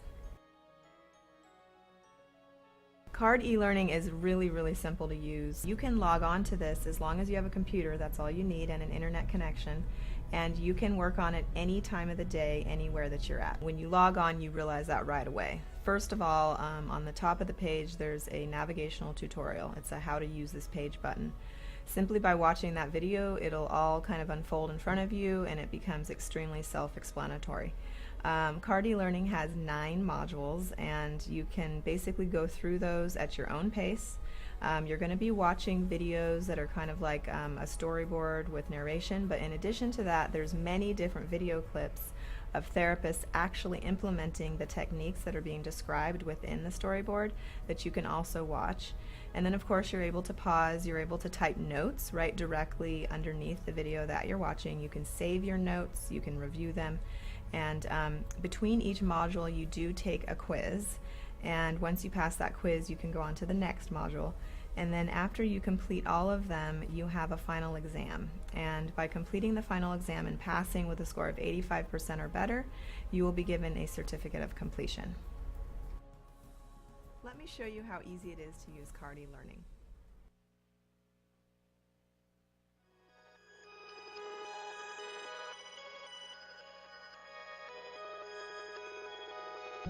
When Maddie was diagnosed, I'll be honest, I was very ignorant on what autism was. I knew that autism was basically something that hit boys at the age of 2 to 3 and shut down. And sometimes you think of the typical Rain Man movie. And with Maddie, she was doing all the same signs and symptoms of a typical child with autism spectrum disorder. Stand up. She didn't even acknowledge us coming into the room. She had barely any eye contact. She didn't interact with her sisters. She didn't really do anything. She just basically lined up her toys and that was about it. We have a team of 7 volunteers, or 8 now. We have 8 volunteers, including my husband and I. And I'm the team leader, and so I do all the curriculum and get everything ready each week. Jana was downstairs until 11 o'clock at night working on curriculum, going through 2 different textbooks. And then we, as a group, meet on Monday nights, and we would go through what the curriculum was from Jana. And a lot of times we would go, well, how exactly do you do that? How do you sit her at the table and do this trial base? Well, what Skills has done for us, it's taken that away from Jana trying to figure out the curriculum for one. She can go down, or even our laptop, and she can sit down and through all these questions, it comes up with the different programs. At least for me, it was a relief off my shoulders. I was worried that I might be missing something, missing a curriculum that maybe she needs to know, where Skills, they have every possible thing your child needs to know from 0 to 7. They have a program for that. What noise is this? Good job! Every program that we did with her, I knew it was specific for what she needed to learn. Because before Skills, it was a lot of, okay, well, is that really age appropriate for a 2-year-old? You know, because it's not generalized. It's anywhere from 0 to 7. This is what your child needs to know, and in most manuals you'll find. But for this, okay, yep, she should be learning this. And no, she's not 4 yet. She doesn't need to know that yet. We are so fortunate that Jana was able to attend a conference put on by CARD that opened the door for Skills, and that there's no looking back for us. We started using the program in November. It seemed like by January something just clicked, and she has completely kind of came out of her fog that she was in for quite a while. I have never read a documented case on any child that has not benefited anything from applied behavior analysis, and now with this new Skills and being, you know, like the E version of ABA, I can't imagine it doing anything harmful to their child. It's nothing but exponential growth for us. To see her now, it just blows us away. And we call her our little miracle child because in 7 months' time, she's just blossomed into this normal, functioning child. And suddenly, we joke about it all the time, like suddenly we have twins. If you're even thinking about doing it, do it. Because the absolute worst thing you can do is do nothing at all. And even if you use this program and it's just a single mom or a single dad working in the evenings with their child, this program is going to benefit them. It's going to show you where they are, it's going to show you where they need to go, and it's going to show you what skills and how to get there. It is an online book on how to help recover your child.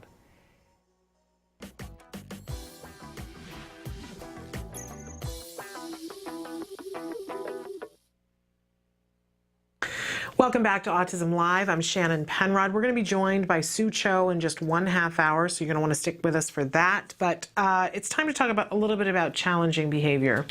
And I know our topic for this week is early intensive behavioral intervention. And when we start early, there are lots of different things that we're going to look at. But we want to start fairly early with manding because we know that it's so important that our children be able to get functional communication skills on board. And lots of different reasons why, but if a person can, any person, convey to somebody what they need, what they want, it is going to cut down on the amount of frustration they're going to have, right? I mean, that just follows logically, doesn't it? If I can say to you, we say this to kids all the time, use your words, right?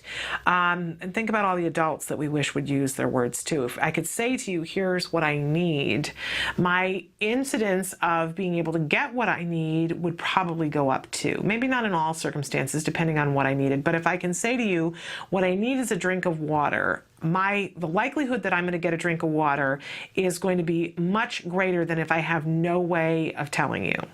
I could, if I can gesture, that's functional communication. I can point to and say, I need water. If I know the sign for water, or I can mime drinking water, I'm much more likely going to get something related to what I want, right?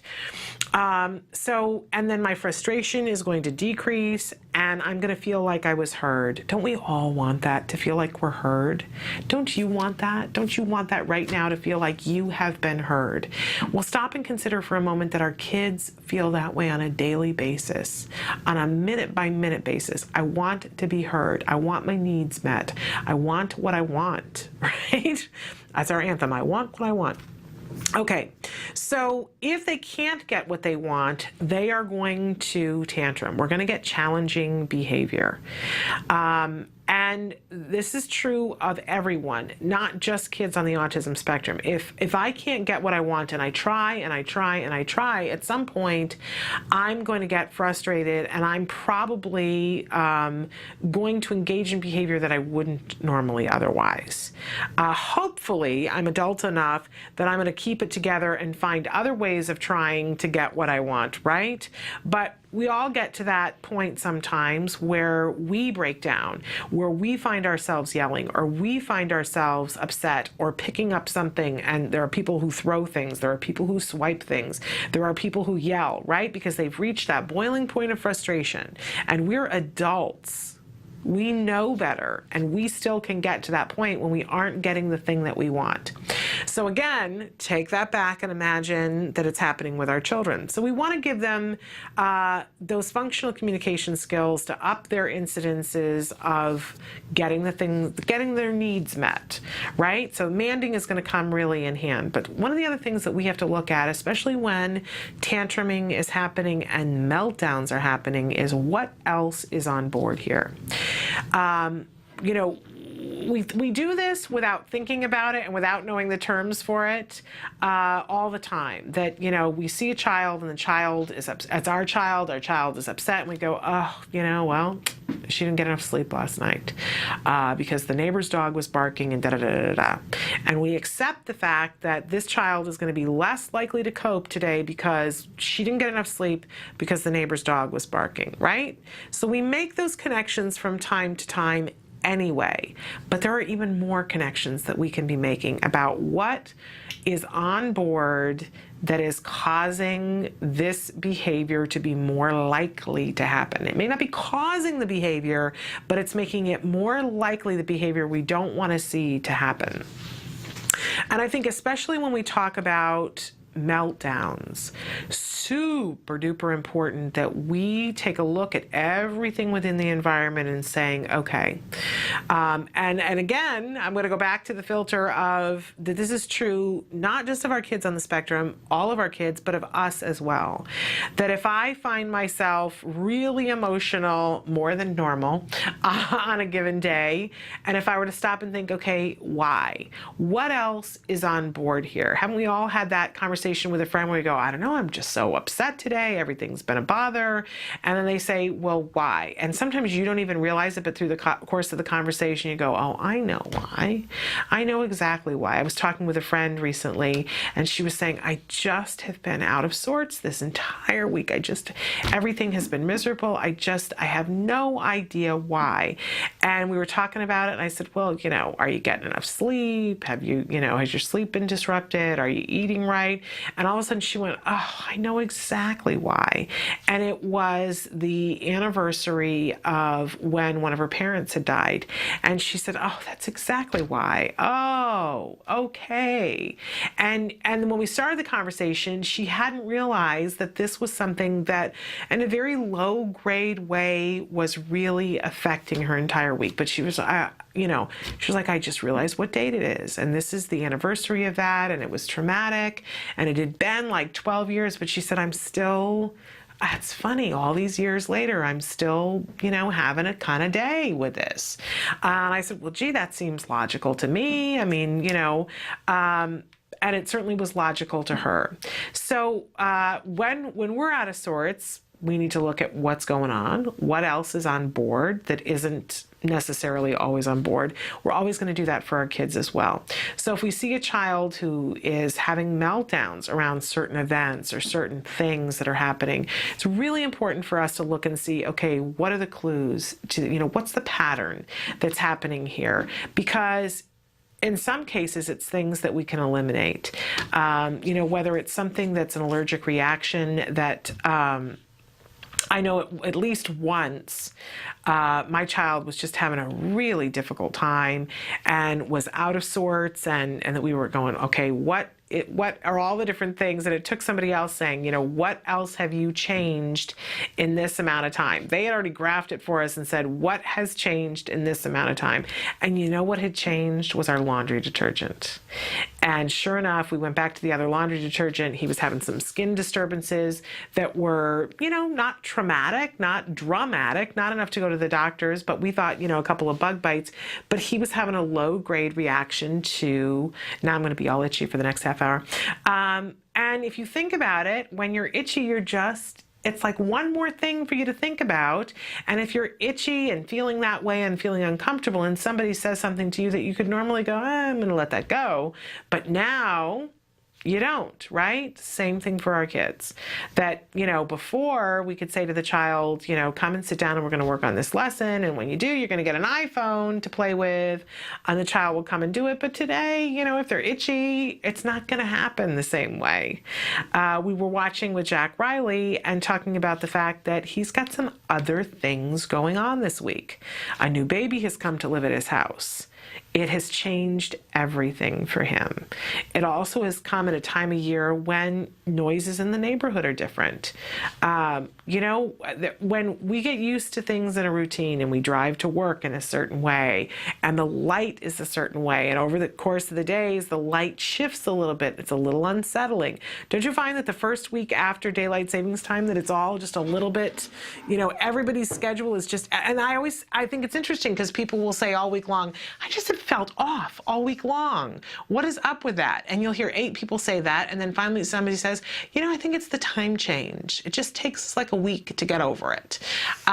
Those small changes make big impact in how we behave because we are creatures of habit. So we have to make room for the fact that our kids are the same way.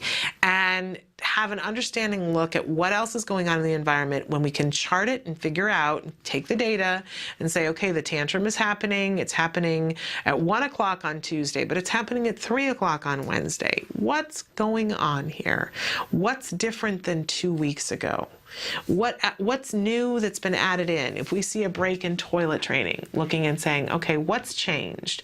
What's different? If we see a difference in the child's ability to cope with things that they typically can do, we're going to ask ourselves, what else is on board here? Because in some cases, like I said, you have control over it, you can change it. In other cases, you can just have some acceptance and say, well, this is just a getting used to period. And so we're not gonna change consequences here, but we're gonna be cognizant of this is what's going on. And we might put a little bit less demands on this child because he's got a new baby sister. We're not going to tackle the new big lesson. This is probably not the exact day to start toileting, right?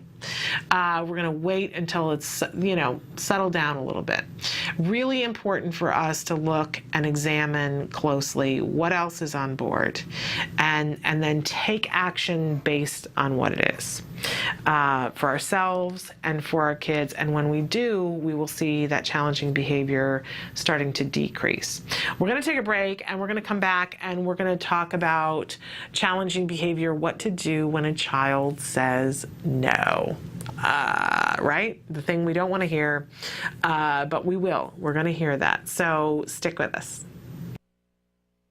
I'm Joe Montaigne. As a father of a daughter with autism, I know the challenges that brings. Military families impacted by autism wage a battle on two fronts. One for their country and another for their children. I know your God knows we're in a battle zone. Well, I'm fighting a war back here and I'm fighting it all alone. With 1 in 88 military children diagnosed with autism, the families face extraordinary challenges. But there is hope. With intensive treatment, the lives of children with autism and their families can be changed. You can make a difference. The day we've all been waiting for. Maybe tomorrow. To learn how you can help a military child with autism, go to acttodayformilitaryfamilies.org. Thank you. Maybe tomorrow.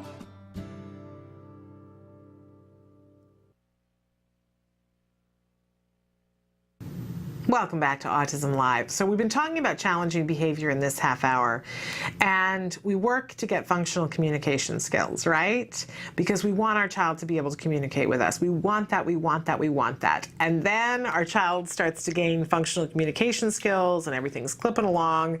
And then all of a sudden, our kids who we fought and fought and fought to get that vocal speech, then we start to get vocal speech that sometimes isn't the vocal speech that we wanted, but it's to be expected. Our child is going to start to say no.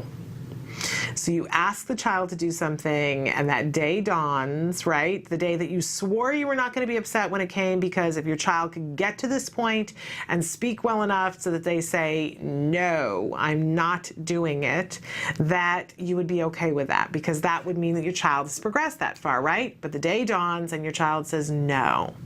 So now what do you do? And it's really easy to take that incredibly personally, right? I don't think any of us have been in the situation that we haven't felt something when the child says no. You ask them to do something, and usually it's the least conducive moment to good parenting, right? There's 38,000 people watching you, or, if there's at least 10 people watching you, it's that moment when you go, oh, seriously, not now. Any other moment, but not now. Or we have establishing operations that, it's when you're exhausted, or you have to be in the car, or that you've got to be someplace at a certain time, or you're holding something that weighs 45 pounds. And that is the moment when your child decides to say no to you, right? They pick their moments well. because they're not good moments for us. So what do we do when our children say no? Well, first of all, we take that emotional divorce, right? And say, this is actually a good thing because it means there is a level of development that they are asserting themselves and you want that.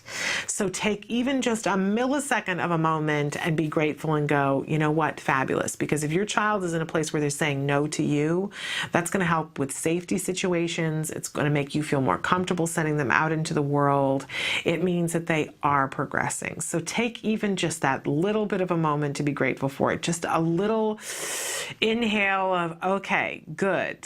Step 35, we're there. We're right on schedule. My child just said no to me. Then remind yourself that it is no reflection on you whatsoever. Doesn't mean that they don't love you. Doesn't mean that they're not going to do it. But it's great that they said no. And then make sure that when you speak and take action, that it is from a centered place of not taking it personally and not being in anger. Yeah, that's the hard part. Right? Easier said than done. I'm not always able to do it, but you got to take a second. You got to take a regroup second and remind yourself that there are things that you want to say no to, right? So your child can say no and is entitled to say no. It doesn't mean they're not going to still follow through, but now is the moment when you want to talk about communicating, right? Before your child would have just tantrumed, now your child is saying no. This is improvement. And they're really letting you know, I know I'm not going to do this. It's time to take 1/2 step back and say, okay, what are their choices? And actually give them choices. And you can be 100% clear about what the choices are. In fact, the clearer you are, the better it's going to go. You can say to your child, okay, I heard that no, because we all want to be heard, right? Mom heard you. I heard you say no. I want you to know that you have 2 choices here. And I would keep it to 2 because more than that, it's going to get confusing. So if you have said to your child, whatever the demand was, that you said, it's time to go to bed, and the child says no, right? You're going to give them choices. You can either go to bed yourself, and if you do, then, all the good things and whatever the reinforcement is. So if you go to bed now, you're by yourself, X, Y, and Z is going to happen, or just X or whatever. We can wait 5 seconds, and I'm going to count to 5. And if you haven't gone to bed by then I'm going to pick you up and I'm going to carry you to bed. That's if it's possible for you to, right? You're picking things that are actual choices here. I'm going to pick you up and I'm going to carry you to bed, and then you won't have the option to get all the whatever the good thing was. So if what your child loves and normally gets is 10 minutes to read in bed, and you say, okay, it's time to go to bed, and the child says no, and you say, all right, I heard that no. Step 1. Step 2, you deliver the choices. Okay, here are your choices. I want you to know. And as few words as possible. You can not go to bed right now, and but if you do go to bed right now, you're still going to be able to watch your 10 minutes of TV in bed. Or read books or whatever it is. If you choose not to, if that's your choice, if you choose not to, I'm going to count to 5, and if you haven't chosen to go on yourself, then you're still going to go to bed, but you're not going to get the good stuff. It's a pretty clear choice, right? And give the child time to think about it. It's entirely possible that your child receptively will struggle with that. It's easier to show pictures with a child who has trouble with receptive language. So you can show a picture, say, if you go to bed right now, you get the 5 minutes in bed watching TV or reading. If you don't go to bed, then mommy will carry you. And then you won't get the 5 minutes of TV. Given those 2 choices, 9 times out of 10, unless you have other establishing operations on board, and sometimes you will, they will choose the right choice. We want to make it really conducive to them choosing the right choice and finding a way for them to get out of this no in a positive way where they don't lose self-esteem and face, because we don't want it to get into a power struggle. The struggle for power You know, we talk about the 4 usual suspects all the time. Reasons why kids engage in challenging behavior, that one is for attention, one is to gain access to someone or something, one is to escape something, and another one is that in some way it feels good. Well, you know, the 5th stepsister that we don't talk about as much is the power struggle. And there are times when people will engage in behavior in order to gain control over someone or something. And we want to be really careful with that one, right? Because we don't want to set ourselves up to be in a power struggle with our child. We want to pick the battles that we know that we can win and not enter into a land war in Asia, right? Because we're not going to win that. We just aren't going to. So we pick and choose our battles, and we try to never engage in something for it to be about power for us. I know it's tricky because compliance might seem to be a little bit about power. But remember that if we're doing compliance training right, we'll go back to the idea of have them do something they want to do and then give them reinforcement. Now, that's not about power. That's purely about having compliance and having the child be happy. So, you know, just do a little mental check and say, is it about power for me? And if it is, step way back, reevaluate. That's a great time to tag team in and have the other, you know, half of your team come in and step in. Because when we get into a place about, well, I've got to have the power, we're not at our best parenting, right? I know it's really, really hard, but remind yourself, give them choices. It's really important for them to have choices and for them to pick. They got to have at least some measure of control over themselves. Then if they ultimately decide, you know, if in the moment because of other things going on, or they got to test the boundaries, which they will do, if you've given them a clear choice and said, here's the good one and here's the one where you're still going to have to do it and you don't get the good stuff that goes with it, if they still pick that, then you want to, as calmly and as succinctly as possible, carry out whatever it was that you said, you know, do the follow through on it. So if that means picking up the child, you want to do as little struggle as possible. You don't want to engage and give attention. You're just going to pick the child up and very quickly take them upstairs, very gently put them in bed, and very quickly remove yourself from the situation because they're going to be mad, right? Their control has been lost in the moment. They're not happy. You do not want to interact with them in this moment, although you don't want to go far. You want to be like just outside the doorway so that you can still have a little bit of a visual, or if you've got baby monitor, great. Just be outside the door and be listening to what's happening. And then as soon as there is any kind of calm downedness, right? The child, you know, because they're going to get into that cry, the kind of cry, right? As soon as there is a moment of any kind of neutrality, then you can choose to interact with them again. But you might find that the child is like, but I want the 10 minutes of TV. I want the 10 minutes of TV. Now you're at a branch moment, right? Where, and again, I would be saying to the child, I can't talk to you. I can't communicate with you while you're upset. So you have to calm down. And as soon as you calm down, you can talk to me about it. And so when they do, when they say, but you know, I want the 5 minutes of TV that I could have had, you're at a branch moment, and depending on where your child is, you have a choice that you can say, I'm sorry, but you know, here were the consequences. But I think a far better choice, unless the child has gotten to the point where they're taking advantage of these choices, is that you can say, okay, I'm going to give you one last opportunity, and you go back to where you were. So you carried them up the stairs and put them in the bed. You say, we're going to go back downstairs and we're going to replay this moment. And I'm going to give you the 2 choices again, and you're going to choose again.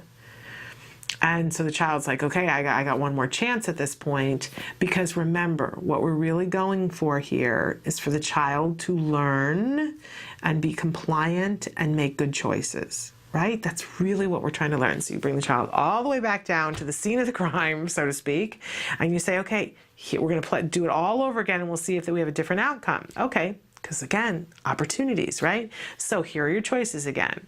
You can either go to bed right now, and if you do all by yourself, like a big girl or like a big boy, then you get your 10 minutes of reading a book. Or you can choose not to go and I'm going to carry you upstairs, but there'll be no more chances. So which one do you choose? Now, if you have done this properly, and in 99% of the time, I think, I'm sure that there are circumstances where none of us could guess. But if you waited until the child was calm and you had the conversation about, and they were asking for another opportunity, they're going to pick the 10 minutes of TV because they've already seen that you're going to follow through. And you're going to have hiccuped back to the place where your child remembers, right, when I do what I'm asked to do, then the good things happen. And you're not going to be in this power struggle. If there is that extreme circumstance where the child goes, no, I'm not going, then I would bet you dollars to donuts that there's something else afoot. Whether it's the child's overtired, the child is getting sick, because the reasonable choice in the moment is to take control for yourself and get the 10 minutes of whatever the preferred activity is in bed. So if the child is still not complying, I would ask the child, what's going on? There's a fear, there's something aversive. It's time to dial back and go, wait a second. And it maybe not be about an intervention in that moment. There's something else going on. And it's time to find out what it is. If your child's got enough verbal skills, enough communication skills to tell you, great. But if not, it might be time. They may not be able to vocalize it too. They may not realize that they're getting sick. But it really is time to realize, okay, if this is what's happening in this moment, then we got to put some lesser demands on. We don't want to set up a circumstance where we're compromising, but distract and do something else and say, oh, we forgot to do this. Maybe we forgot to wash your feet tonight. Let's do that. And then we're going to go in and take a look around in your bedroom. So you get the calming of the washing the feet, whatever it is, and then we'll go in the bedroom. But honestly, our kids don't just wig out for no reason whatsoever. They're going to put pressure on us to see where their boundaries are, but if we give them choices, they're going to choose the right choice, right? And if they don't, on the second try, they will choose the right choice. And if they don't, even on the second time, it's because something else usually is going on. It's hard to say 100% of the time, but start looking around and asking them, hey, what's really going on here? I had this moment yesterday with my child where, I think the universe knew that I was talking about this today, and this came up yesterday. And it was very interesting until we got to the point where I said, okay, what's going on? And he is at a point where if asked, like he doesn't offer it up sometimes, but if asked, you can say, so what is really going on? And quite honestly, his schedule had changed. He had started going to his summer camp after he had all last week off, right? And my assumption would have been, oh, you went to summer camp and so all these demands have been put on you. And in fact, it was quite the opposite. He said, well, I was having such a good time this morning at camp, and camp ended at noon, and I really want to be back with my friends. And I am discovering that I don't want to just hang out at home and play video games, right? So we got some more activities to plan, because I was thinking that he, that's the thing he always asks for, right? This is that thing about, they talk about reinforcement all the time. What actually is reinforcing and what you think is reinforcing and what somebody says is reinforcing, all different. When I ask him, what do you want to do and what do you want to work for and what, he always says video games, but here he was yesterday and saying, I'd rather be with my friends. And I'm having a rough day because I didn't want to leave at noon. All to the good. All right. But take a look at the challenging behavior and don't be panicked when your child says no. It's really a good thing. And you can survive it. We all do. I did yesterday. So be patient with yourself. All right, we have to take a little bit of a break. When we come back, we're going to be joined by the fabulous Sue Cho, and we're going to be talking about starting an early intervention behavior intervention, early intensive behavior intervention in your home, the ways in which you set up your home, the ways in which you set up your life, and what to expect. Stick with us.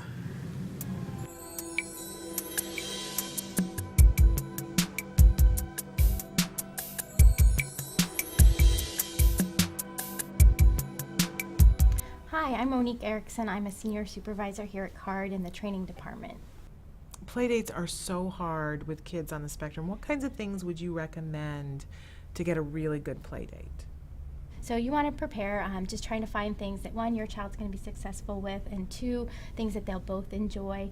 You want to look for things that they have to do together. You don't want necessarily this play date to be, a period of time where there's isolated play happening. It kind of defeats the purpose of that. You can do isolated play alone in your sessions. You're looking for some interactive play during this play date or some generalization of the skills that your kid has been working on. Do you have any suggestions for requesting a play date? Like who we should ask? What type of child? Playdates are really interesting. There's a lot of things that go into that you want to think about when you're doing a playdate. Sometimes there are really great kids who don't really necessarily make great playdates, and there's just lots of reasons for that. It depends on what type of kid you have and what you're trying to work on, and then what peer is going to best complement that and allow you to do what you need to do in a playdate. What I have found is sometimes you need a kid who's more open and flexible and willing to do the things that you want to do. If they're a little too independent or too set in their ways about doing what they had on their agenda, it kind of hinders what you need to accomplish in your play date. So sometimes you have going in, you think, oh, this is going to be a great kid. They play on the playground. He really likes her or him. This is going to be a really good thing for him. And then you get them into the house for the play date, and 10 minutes into it, you realize there's no way the peer is going to do what you want them to do or need them to do. So you just kind of chalk it up and you know to yourself, okay, not the best play date, and then you have a better idea of what you're looking for in the next kid. I think that you're going to want someone who's or a child who's open and flexible and willing to go with the flow, patient, because maybe you're asking them to repeat what they've said a few times so that our child has opportunity to respond to peers, and you're getting an opportunity in a smaller environment to slow things down for a second for them so that they have an opportunity to hear what the peer said and respond. And you may be asking the friend to can you say that again? I don't think he heard you. You definitely need a peer who's willing to do that. I've been told no by kids. No, I'm not going to do that. And so when you have that happen, you just realize, okay, this isn't the best fit, and you just move on and you find a better fit for your child. What would you recommend that we say to other parents about our child before a play date? I think that's going to depend on your child and the severity of the deficits that you have that you're working on at that point, and the parents that you're dealing with. There's lots of different personalities that we encounter in working with different families and so forth. I think that honesty is probably the best policy, but that doesn't mean you have to divulge every little detail about your child and what you're working on. You could give them, if it was appropriate, something general, just like, my child has some delays in language and social, and we have found that by doing these play dates, it's been really helpful in helping them improve on these areas. If there's some deficits that are more probably obvious and to the parent, you might need to get into some more specifics about why there's an adult in there facilitating that and so forth. But I think being honest, but you don't have to, divulge every little detail. But I think they have a right to know why there's another person in there, if there's someone else in there beside yourself facilitating. What kind of strategies are good for getting children to play together instead of playing side by side? Things that have turn-taking opportunities with them. If they're boys and they're into sports, maybe, tossing a ball back and forth, if that's something your child has been working on. You want to kind of stay away from just playing on the playscape, for example, and they're both on the swings, but no one's talking, and they're just kind of hanging out next to each other, but they're not really doing a whole lot, unless that happens to be where you're starting. Maybe your first target in these play dates is parallel play, and if that's the case, then that might be okay. Otherwise, you're going to want to look for some more interactive activities that they can play. What about after the play date? What kinds of things should we do after a play date? I think no matter what we're doing with our kids, it's always a good idea to stop and reflect. Okay, how did that go? Did I do what I said I was going to do? Did we hit the targets we were supposed to work on? If not, why? Was it because I didn't plan the activities correctly, or was it like, hey, I didn't realize, but he's actually doing much better with that than I thought, and so maybe that wasn't the right target. It just kind of, once he got the opportunity, it happened more than you thought it was going to be.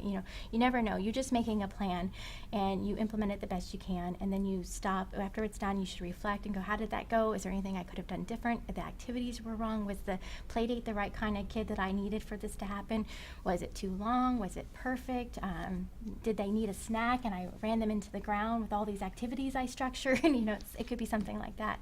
So I always think it's a good idea to take a step back and reflect. Reinforce the child for what you thought was great, right after, so it's fresh in their mind. Oh, that was really great. I liked the way you played with Sally outside. That was really nice. If they're at a more advanced level in their treatment program, you could, talk about some of the things and have them identify what they liked and so forth. Early on, you're probably just going to reinforce them, and then you take note of what you might need to do differently. How do you deal with challenging behavior on a play date? Well, that could go two ways. I have definitely been in a situation where there's challenging behavior on my child's part, and there's also been situations where it wasn't my child. Our play date was having some difficulties, and so I think there's two different things we could talk about. First, looking at our child, you probably have some ideas of what behavioral challenges might pop up during those situations, so you should kind of have an idea going in. Okay, if this gets too stressful and he starts to do this, what is going to be your plan? I think you're going to try to de-escalate that if you can. If you see the signs coming, or whoever's facilitating this play date sees that he's starting to get a little fidgety and agitated, and that generally happens before a tantrum or something of that nature, then you're going to try to de-escalate and see if you can calm him down so that it doesn't turn into a full-blown tantrum or meltdown in front of their peers. And that's the last thing we want, is for, we're trying to build social relationships here, so we don't want that happening.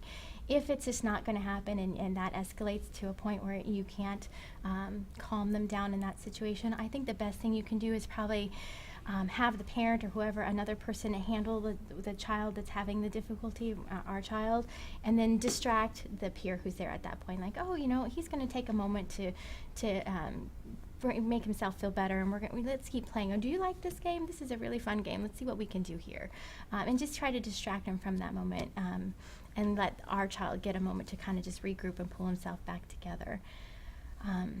And as far as the other child, that poses some difficulties. When the peer comes and isn't having a great time, you think you just need to take it one step at a time, take a step back, do what you can to de-escalate and redirect that behavior to something hopefully that's usable and helpful during the play date. And if not, then you go to plan B, you ride out the play date and hopefully go to something else, and just note to yourself that maybe that's not the best play date for the future.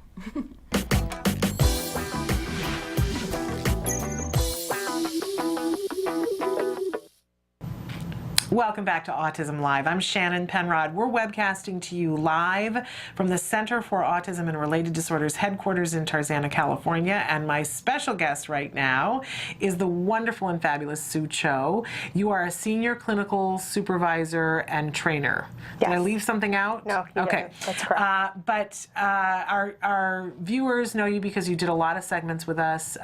So when we have our experts on autism, we talk about different topics like prepositions and other things like that. It's Sue in the videos talking about that with us. And you have also traveled the world. You have more frequent flyer miles than anybody I know, because you go around the world helping families to start their early intensive behavior intervention in their individual homes and help them to train their teams and get that all nice and neat and started. It's quite the job that you have. But so I've asked you to come in today and tell us a little bit about EIBI and how, for the families that are just thinking about getting started or just starting, what kinds of things can they think of and do to their home to help them to get as ready as possible? The first thing you can do is find a space that is distraction-free, or has as few distractions as possible. Okay. So minimize the distractions. So not too many things on the walls, or maybe even something to cover the windows, or any mirrors, because those tend to be very distracting.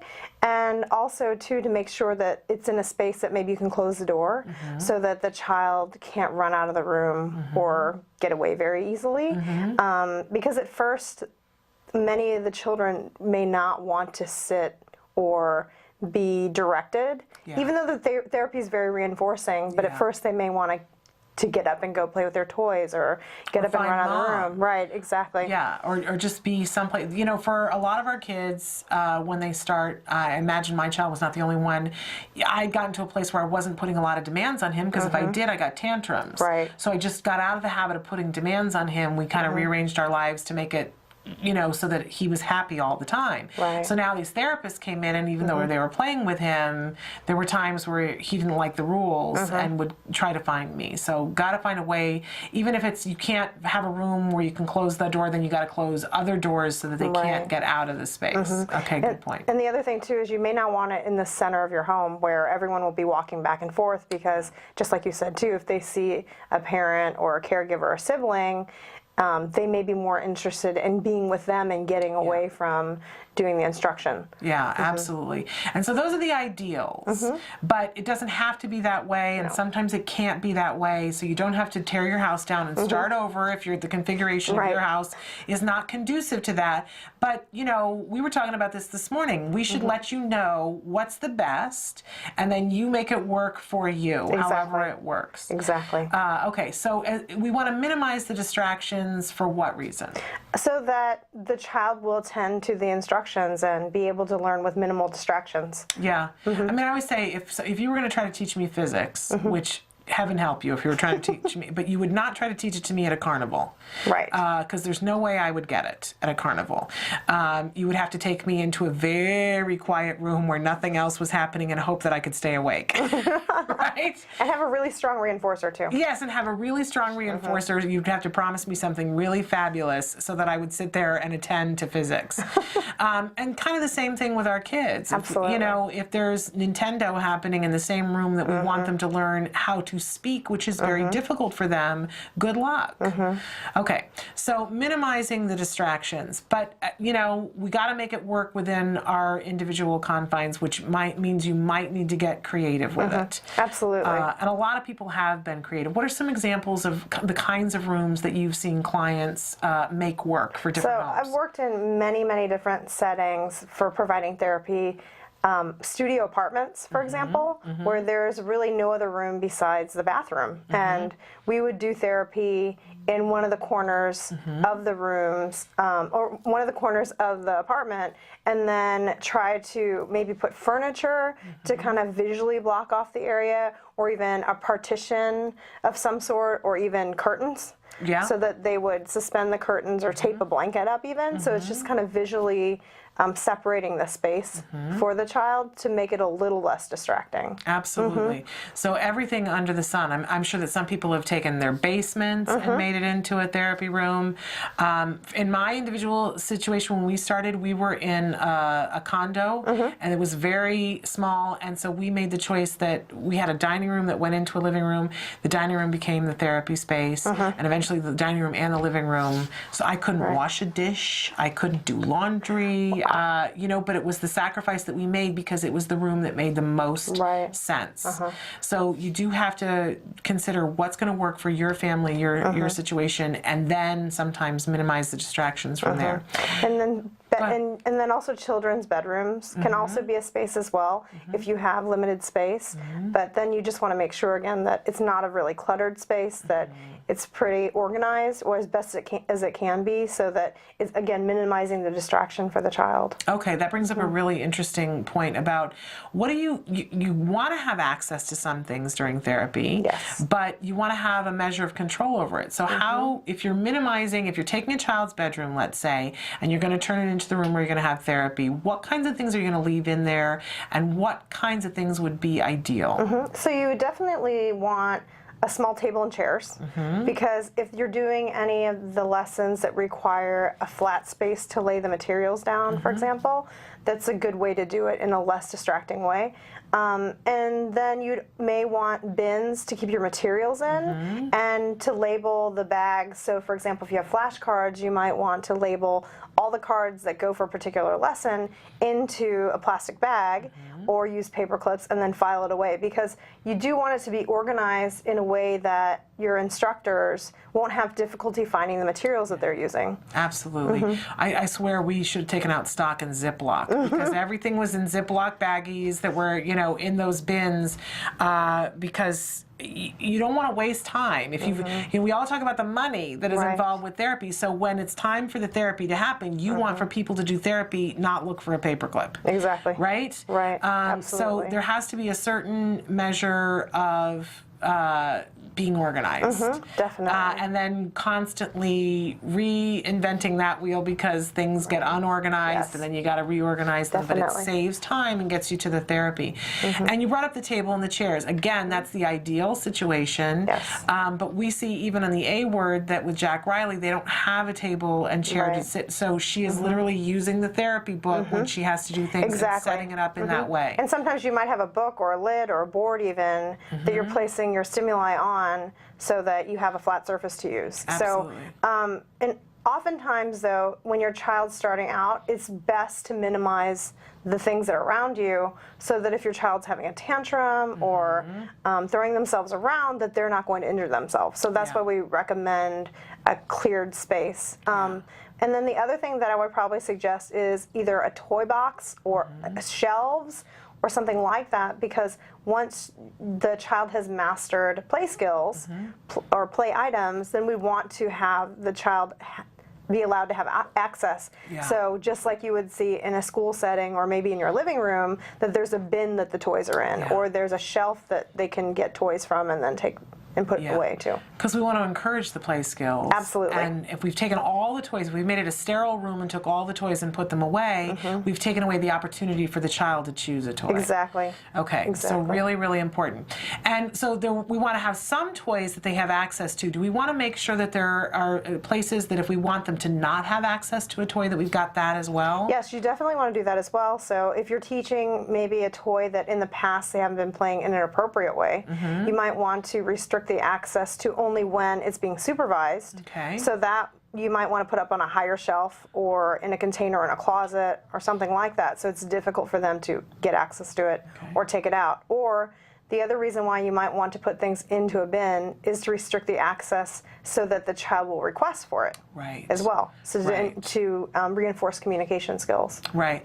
And we also want to, I know it was probably the hardest thing for me is that when there was a toy that was really reinforcing to my son, that we had to limit the access to it so that it stayed power packed, so that they could use it as a reinforcer. Yes. So, if there were, he loved Buzz Lightyear, so Buzz Lightyear couldn't be out all the time because then he would just be used to Buzz Lightyear. So to make Buzz Lightyear supercharged, he would go away for a while. Exactly. Out of sight. That's actually probably the most important part of setting up therapy is having reinforcers. So finding what things are interesting or enticing to your child that you can use specifically for therapy. Because if it is that I have free access to it at any time, then I won't have an incentive to work for it. So for example, I had a child that I used to work with, and his big reinforcer was Nintendo.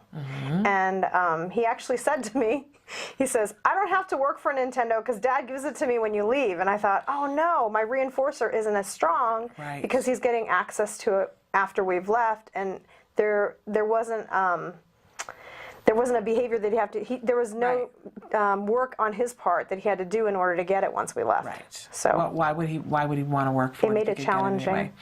Honey, if you're at home and listening to this, did you hear that? Because that's when you said Nintendo was a reinforcer, it's a huge reinforcer in our home, the video games. But, we're always working on that too, that Mom wants the reinforcer, but Dad wants the reinforcer, and finding the happy medium. So, honey, did you hear? Okay, so just making that point. So really important that, and it's not a punishment thing. I think that's really hard for parents to get their heads wrapped around, but it's just making it super juiced, super power packed, so that when we need it to take on the big skills that are difficult, we want to make sure that it's worth their while. Definitely. Okay, so having a place where we can put things away so that it isn't a battle, that they're not necessarily thinking about it, that they can request it, and that they can work for it. All right. Anything else in terms of space that we need to be thinking about as we're getting ready to start? Those are the primary things. Okay. Yes. So what I want to do is I want to take a little bit of a break and come back and talk about how, if we're in the process of, we've done our intake with an ABA provider, and we're in the process of waiting, what kinds of things that we can be doing to get our head ready for the expectations of what our life is going to be like and what our child's life is going to be like. So stick with us. We're going to be back in just a couple of minutes with Sue Cho.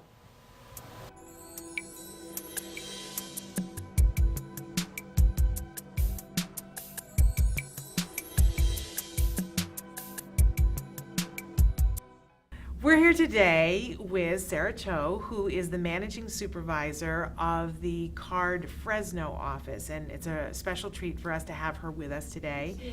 And we're going to be asking her to talk to us about working with children who are nonverbal.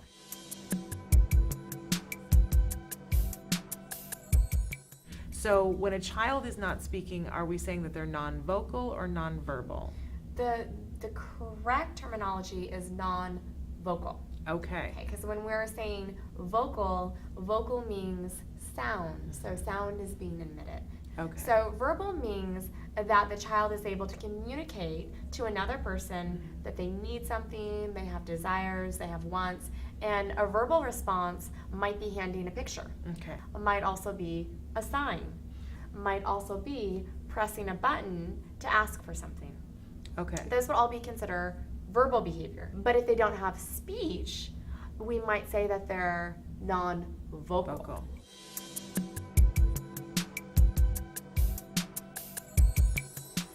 So imagine then if you have a child who's not developing speech typically, they have no way to tell their parent what they need, you're going to see frustration levels increase. And if I don't have a way to appropriately get my point across, I'm going to start developing some really bad excessive behaviors to communicate. Right. So that's when we start to see the noncompliance, the tantrums, the aggression, even self-injurious behaviors emerge. We're going to use really short and concise and clear speech. Pair it with a gesture. And then when the child starts responding, immediately praise. Right. Immediately give a reward. So then that way the child is starting to understand, I got it. I'm understanding what she's wanting me to do. Mm-hmm. At the same time as working on receptive instructions, we do need to teach the child also a way for them to communicate too. Right. So we're going to start working on very basic requesting behavior. So they're able to request for things. And so the two kind of go hand in hand.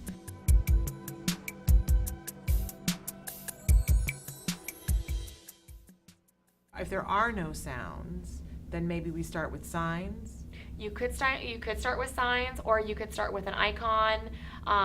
As a parent, you're going to know your kid best in the sense that you're going to know kind of what they like.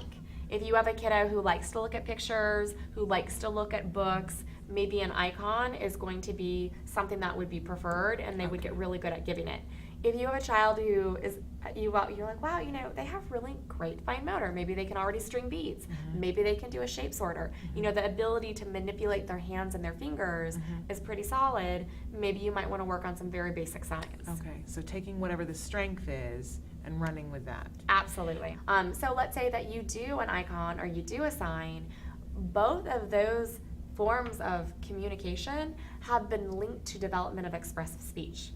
So, if that's something that we're starting with today, because we need to get through today, that doesn't mean that that's what we're going to end up doing tomorrow. Welcome back to Autism Live. Our special guest right now is Sue Cho. You are a clinical no, I'm going to get it all wrong. Tell me what you do. Senior clinical supervisor and trainer. It's a mouthful. Yes, okay. It is a mouthful. All right. But you're amazing. We have to say that. You're absolutely amazing. You've been working with kids on the autism spectrum for how long? Almost 20 years now. You see, you do not look old enough to have done anything for 20 years except breathe. So that's pretty amazing. And you fly all over the world, help families to set up and get started and train their team and work with kids all over the world, which is really amazing. We've asked you to come in today to talk to us about EIBI, early intensive behavioral intervention, and getting ourselves set up for it. So we talked a little bit about the space, the realities of the space, and now I want to talk about all the responsibilities and the emotions and the expectations. I was saying during the break that it reminds me of when we were pregnant, and in the last month that we were pregnant, and I was a small house, and everybody, complete strangers, would come up to me and say, oh, get ready, your whole life is about to change. But you really had no idea what it was going to feel like, what it was going to be like. And in the period of time before we were starting ABA, it was the same thing. All these families were saying to us, oh, get ready, you just won't believe what a change it's going to be, but get ready because your whole world is going to change. Everything's going to change. And I kept saying to everybody, but how? What's it going to look like? What's it going to feel like? And I know it's different for everybody, but help our families that are in transition to know what kinds of expectations and responsibilities that they have. I'll talk more about the model where the families hire their own therapists. Okay. First, and then we can talk about what it looks like if you're getting treatment from a clinic, where the clinic employs all the therapists that are coming to your home. Because it's vastly different, and you have the choice sometimes. Sometimes you make the one choice because you don't have availability. Yes. So you decide to do the workshop model where somebody's going to be supervising and coming from out of town to be with you for short periods of time. And in that instance, you are going to hire your whole team. Yes. So then you would have to advertise for your own therapists. And many parents do a lot of different things to advertise. They may advertise in local coffee shops in their community, or in the Penny Saver or Free Paper, Craigslist, go to universities in the area to get therapists. And the thing with hiring therapists too is that people often ask me, do they have to have experience with autism? And I say, no, they don't. They just need to be enthusiastic, dedicated, and eager to learn. Yeah. They don't necessarily have to have a background with children or autism and be great therapists. So you have to advertise, and then you have to interview and hire your therapist, and then also probably do some sort of background check or get references on your therapist to make sure that they're coming from a sound background. And absolutely. Then also too, you'll have to juggle the schedules, because for many of the people that we tend to find, they're often college students. Yeah. And so with class schedules and extracurricular activities, oftentimes you will have to manage the schedule and schedule how each therapist will work into your child's schedule. Yeah, which you got to have some really good patient skills to deal with the scheduling. Most definitely. I can't even imagine. But I want to go back just a little bit and talk about the fact that when, because for some people it may seem overwhelming, oh, I'm hiring my own team of therapists. And in fact, in some cases, there are people who literally do hire a team of people to come in and work with their children. In other cases, they hire volunteers. Yes, absolutely. To come in and work. And I don't know now with insurance reform, is insurance allowing for people to hire them and have the insurance company pay? No. Is that happening My yet? understanding now is that in order for the insurance companies to pay for the therapists, they have to be employed by a provider. Okay. Okay. So in this workshop model, it really is going to be either the family's paying for it or they've got volunteers. Yes. But really want to make it clear that you know, families have great success with getting volunteers. It's not a pipe dream. There are families that make that work all over the world. Yes, I've seen it everywhere. I have. And with different amounts. There was, for example, I worked with one family and they were in the UK, and for 3 years, their entire team was volunteers. Isn't that amazing? And then they got funding. They went to court, and then they got funding, and then those people, but the same team stood together for 3 years. Wow. It was pretty incredible. That is incredible. That child did 40 plus hours a week. Awesome. And I have to say that while that's a great story, it isn't all that unusual. We show footage of Maddie, that a little girl who in the Midwest in the United States, they didn't have access to ABA, and their church got together. They used the skills program and did CARD learning, and that entire team was volunteers, and she was getting a significant number of hours as well. So there are many ways to do this. You know, you got to think outside the box sometimes, and don't automatically assume, oh, well, you know, I don't have the money, so it can't happen. Right, exactly. In fact, some families have even had other family members volunteer their time, so grandparents, aunts, uncles, nieces and nephews even, to help supplement the therapy if they can't pay for a large number of hours for other therapists. Okay, great. So you could do a sort of a hybrid, a mix. Yes, exactly. Paying for some people and supplementing with the family. Okay, wonderful. So you're looking in different places, you're being creative, but you're doing background checks on people to make sure that because your child is the thing you want to keep safest in the world. And these people are coming into your home, and like you said, and you're trusting them with your most valuable commodity, your child.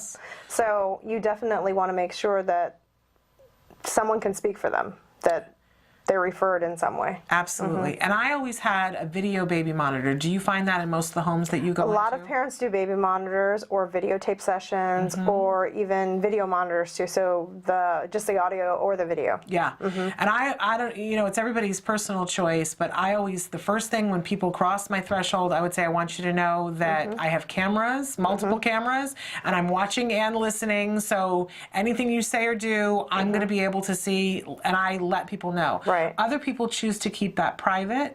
If they have video monitors, I think it's a choice. When you go into homes, what's the norm? Do people usually tell? Or? It's a mixture. I'd say it's probably half and half. Okay. But I always tell therapists too that they should always expect that we will tape you or we will record you in some way. Yeah, I think it keeps everything on the up and up. Yes, most definitely. Knowing that that's what's going on, people act accordingly. Right. And I also think for a lot of parents, though, being able to listen to the instructions and how their child's responding, it's a great way to do it without your child necessarily being distracted by the parent being in the room. Yeah.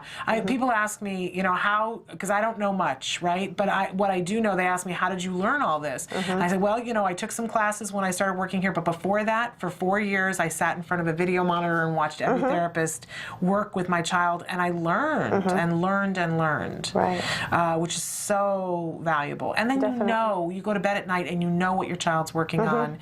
You know which therapists are doing which thing and who's a rock star, who needs a little more support, who needs some help. Absolutely. Okay, so what else besides staffing the team for a family that's doing a workshop model, what else do they need to have to get themselves ready? Their scheduling. What else do they need to be thinking about? I think the other thing that the parents will have to decide is who will manage or oversee the program if you're using skills or some other tool, or even if you're using a supervisor, because it does take a lot of management to make sure that everything is progressing properly, that your child's not stagnant in some areas, because if you don't either appoint someone as a lead therapist to do that, then the parent definitely needs to be involved with that to make sure that they're spotting things and they say, oh wow, we've been doing this for 5 days and I'm not sure why it's not progressing, to red flag things, or even say, we need to move on, we've been working on this and clearly the child has it, we can look at the data and see, but we haven't moved on. So it's important for someone to be on top of that. And like you said, I think that even if you choose to have someone else look over that for you, like you designate a lead therapist, that if the parent can look through the material as well, some people once a week, maybe even every day, depending on what you're able to do. I think it's important so then you know what your child is working on. Absolutely. So that then you can generalize the skills to outside of therapy. Or, the parents know the children best, so they can say, well, I know why he's not getting the iron right, because we don't use an iron at home. We send everything out for dry cleaning, something like that. So exactly, exactly. And I know we're talking about the workshop model here, but I think that's true for everybody. Yes, definitely. Even if you're letting somebody else be the point person, nobody knows your child better than you do, and you need to know what's going on. Absolutely, absolutely. Even, I had the Cadillac, that we had our treatment here at the Center for Autism and Related Disorders. We had Sabrina Tuma as our supervisor, and we got to see her every 2 weeks, and she would come to the house for overlaps. She was very hands-on, but there, we would start every clinic and she would say, so what's going on? To me, to hear my take on how I thought things were going and what the frustrations were, what was working, what wasn't working, and we would have a conversation and start there. So I think so important for the parents have got to be involved from the get-go, from the jump. Yes. We've gotten to the point where we've staffed the team, or we've got the ABA provider. We've set up our circumstances in the house. What about mentally? What do we need to prepare mentally for ourselves, for the child that's going to get treatment, and for any other children or other members of the family in the house, and for the friends and family outside the house? What kinds of things do we need to be thinking about? I think that many of the parents have said to me that the thing that they found to be the most difficult was the fact that during the day, they had no privacy. Because someone was always in their house. Yeah. That there was always someone in their home. Yeah. And even though they were there to help their children, the fact that they couldn't really relax is what some parents told me. Yeah. Because there was someone else in their house. Yeah. I think that was one of the biggest things that parents have consistently reported to me. Yeah, we certainly experienced that. You know, I said to people, I said, well, you want to know what autism is like? Well, you know, first of all, you have a child that you're trying to reach, and then you have a million people tramp through your house. Right. You know, that's what it felt like sometimes. And yet, it's a wonderful thing. Yes. And to have the privilege to have a million people tramp through your house to help your child. You know, so I think part of it is that, you know that you need to be grateful for it, but it is uncomfortable. And I don't think there's any denying that. It is uncomfortable. But you get through it. You suck it up and you get through it. Yeah, I know that firsthand. And you find your time and your spaces where, you know, things that are off limits. That when I would have people come through the door, I would say, okay, so first thing you need to know is that, you know, there's video monitors so I can see in here. And second thing is, here are the spaces that are off limits that we don't go into. And if he tries to go in there during therapy, it's ixnay on that. But you can always interrupt anything that we have going on. And, you know, because I tried to work from the other room. Because you have to, right? And sometimes I'd be on the phone with a client and I would say to them, but interrupt me. And so that would be the first three things that I would say. And the fourth thing that I would say to therapists always is, don't ever tell my child that he's wrong when he's right. Right. My bottom line, that would be the thing that would make me madder than anything else. And therapists were thrilled. Okay, I know what the rules are now. All right, I can live with that. I can work with that. I think that that's a really good thing to establish from the beginning, though. That if you lay that out, then there aren't any questions. Yeah. But I got off on that tangent because about the spaces. Knowing what is your space, you know, what's like if you have two bathrooms and only one of them can be used by the other therapist and one is your private bathroom. Exactly. Where you can allow dirty laundry to lay on the floor and nobody's going to walk in and inspect it. I mean, it comes down to that. It literally does. So finding that time and that space, and it is what it is. It absolutely is what it is. What else in terms of, what do families report about letting the whole family, if you have other children, letting them know there's going to be people in the house? I think it's important to let them know because, I mean, especially children are very much aware. And I think that the more that they're informed, the less traumatic it will be, rather than it being a surprise to them. So, yes, you know, your brother's going to be in therapy from 3 to 5 every day, and so that means that, you know, you can't be running around in the therapy room. But then also, too, we try to involve the siblings as much as we can, too, because we definitely want our child to generalize the skills to other family members. So family members can be a huge asset to therapy. Absolutely. But it does change their lives quite a bit as well. Like you're saying, I often say to parents, from today on, if I'm doing their workshop, for example, say, starting today, your life is going to change. And that's because the rules need to change. The rules need to change so that we can help your child get better. Yeah, absolutely. And it can be hard. We had a couple of parents over the last couple of months. We keep asking people, what's holding you back from getting the proper amount of ABA therapy? And a couple of parents have reported and said, and it was shocking to me, well, I don't want to do this. I don't want to start this because I'll feel like I'm choosing the child with autism because from what I've heard, my other child who's neurotypical, their whole life is going to get put on hold for the next couple of years. And I'm afraid of what it's going to do to them. And in the community, a lot of times people refer to winning the autism lottery, that there are some of our kids that start ABA therapy and do so well that they reach a point where they're absolutely indistinguishable from their peers, but not everyone does. And so parents weighing and saying, well, you know, am I going to put this other child's life on hold, and what if we don't have the hugest progress? What would you say to those families? I would say that even if you don't have your child become indistinguishable, I think that there are tremendous gains that can be met by doing intervention. And the younger, the better. I mean, honestly, the younger, the better. I have example after example of siblings that I've worked with, for example, and I'll give you a scenario. I had one family, and the oldest brother started at 8 years of age, and he did intensive 40 hours a week, and he did it for about 9 months, and then his younger brother was diagnosed at 2.5. And so after 9 months of therapy, the younger brother started, and within 2 months, the younger brother had actually passed up his older brother. Wow. And the younger brother did 20 hours a week, 25 hours a week, because he was younger. He was still taking naps. But he passed his brother up in 2 months' time. Wow. It's devastating for all of us to hear stories like that, because when you've lost the time, you have that pit in your stomach. Important though, for that 8-year-old was still making progress. Yes, though. he definitely was still making progress. So even if you've missed and you've missed time and said, oh, I'd like to have that time back, important to start as soon as possible. Absolutely. And I say that to parents all the time, because I see clients of all different ages, and many of them say, if they're starting past, even some parents at 4 say that, and I think, no, you're starting now. I mean, the best thing that you can do is start today, whether your child is 12, 16, 2, 5, etc. The best thing that you can do is start immediately. Yeah. Early means now. Yes. Not by 5. Exactly. It means absolutely now. Exactly. And we have the opportunity from time to time. Nick Yates comes in and works, and I think is starting any day now here for the summer again. He is a young man who's, by some standards started a little bit late with intensive ABA at the age of 5.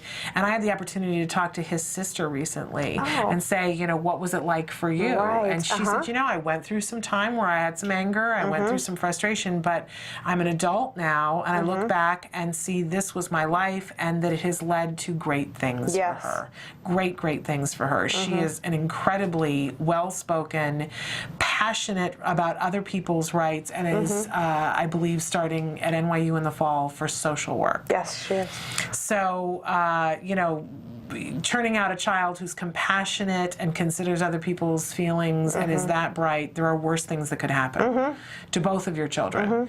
And many siblings that I've spoken to too, they remember from where their sibling started, where their sibling on the spectrum started. And one little girl told me, and actually it's her younger brother, and she said, I didn't like therapy at first because everybody was paying attention to him and no one was really paying attention to me.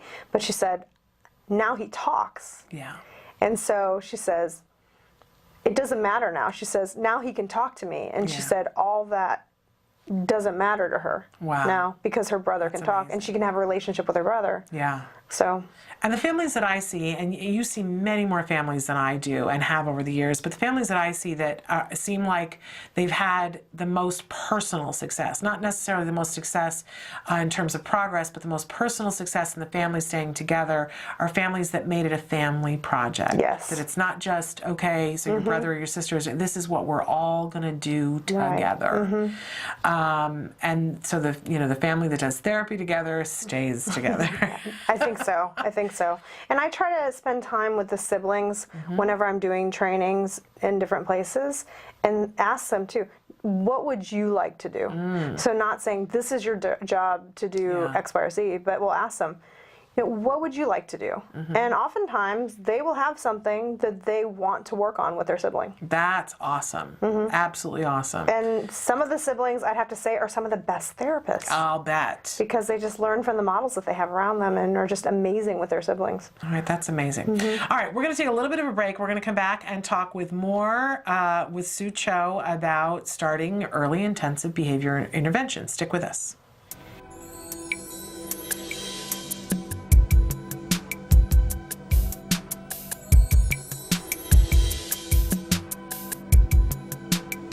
My name is Jennifer Yakas. I'm a CARD Senior Clinical Supervisor and a Senior Trainer. What is a task analysis? What is a task analysis? Very common question. A task analysis is breaking down a complex behavior chain into small components. So many of the skills that we need to teach our children are not single-step activities. It's more a multiple step sequence of events that needs to occur in order to have a final product or a final result. So with many children, it's difficult to learn a whole sequence of events all at once. And so using a task analysis, we're able to break down that complex behavior into small individual components, teach those individual components, and then gradually link it all together. When do I actually need a task analysis? When you need a task analysis is when you are dealing with a sequence of events, a routine that is involving the child performing multiple actions in a certain order. An example might be brushing teeth, or getting dressed, or even reciting a sentence. So anything where there are multiple pieces of skill that need to be strung together in order to produce the desired result. Do I need to do a task analysis, or will skills do it for me? Some of those are already provided within skills. So we have many of the adaptive skill areas and the motor skill areas within skills that provide task analyses for your child, for the particular skills that you might need to teach. They're broken down into very minute steps. So what you might need to do as a parent or as an educator would be to look at the task analysis that is provided to you by skills and then individually tailor that task analysis for your child, depending on their specific needs. Some children might need every single step planned out for them. Some children might be able to do a more general task analysis of 3 or 4 steps. So it depends on your child and their ability to perform those skills already, as well as their ability to comprehend the actual sequence of events. And can you give me an example of how to do a task analysis and how it will actually teach me to do a skill? So if you were looking at brushing teeth, you might break it down into child picks up his toothbrush, he grabs the toothpaste, opens the toothpaste, puts toothpaste on the toothbrush, brushes the different areas of his teeth, spits out the toothpaste, rinses, and then dries his mouth. So that would be an example of a task analysis. So how a task analysis might help you teach a skill is that it is probably going to be easier for your child to focus on one particular piece of that skill and learn that to mastery, which allows them to access praise and reinforcement early on. It's going to be a much more successful positive learning experience because it also allows you to hone in on that specific skill, teach it appropriately, fade out your prompts, get the child to do it independently. It's just more manageable for both you and the child.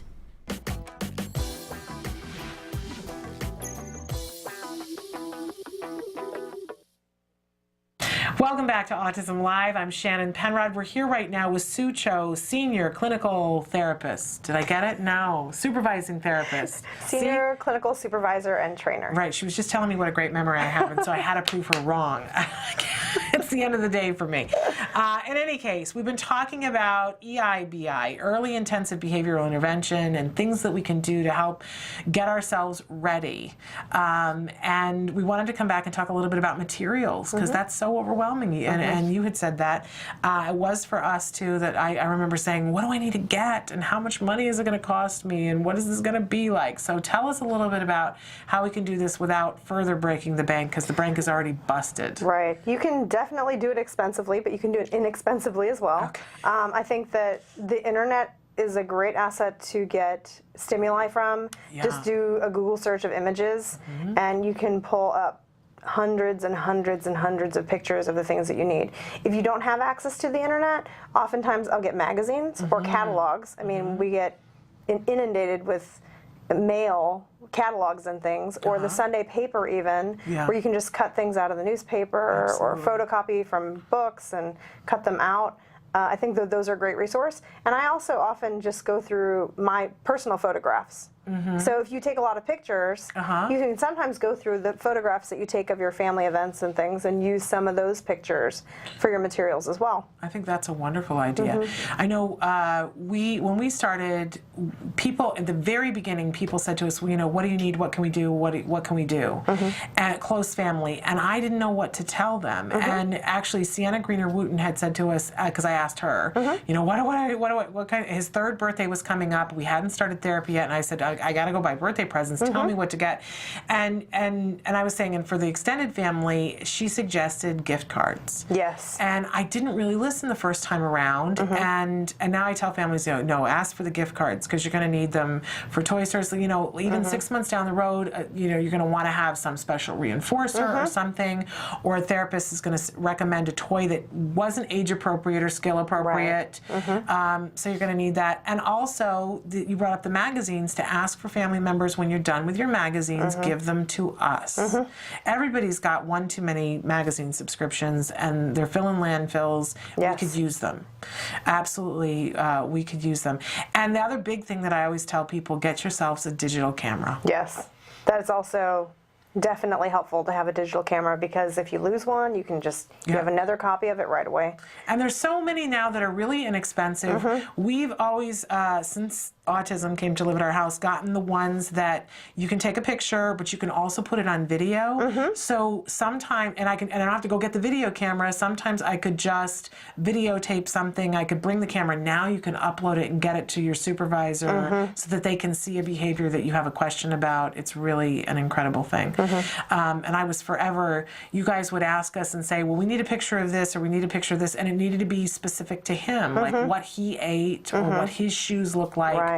So I was forever on the uploading things to the 1 hour photo at Walmart. Or even now with so many camera phones being available, that many times I'll just take a picture on my phone and then email it so I can print it, and it's right there. It's very quickly accessible. Oh, isn't that wonderful? It is technology. A marvelous invention. Which brings me to, do you recommend at this point, because we didn't have iPads when we started this, do you recommend technology for parents, or do you tell them to wait on that? What do you do, or just stay out of it and let the parents decide?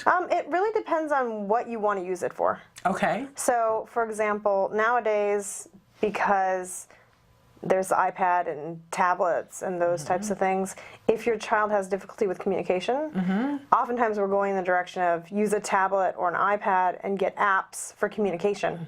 If you need it for a reinforcer, it's great as well, but you can definitely do therapy without one too. Okay, awesome. We had a gentleman on the show not too long ago from AirTalk. We'll have to show you that app because it's $2.99 and it's awesome. So talk about doing things inexpensively. Okay, anything else that we should worry about material-wise when we start?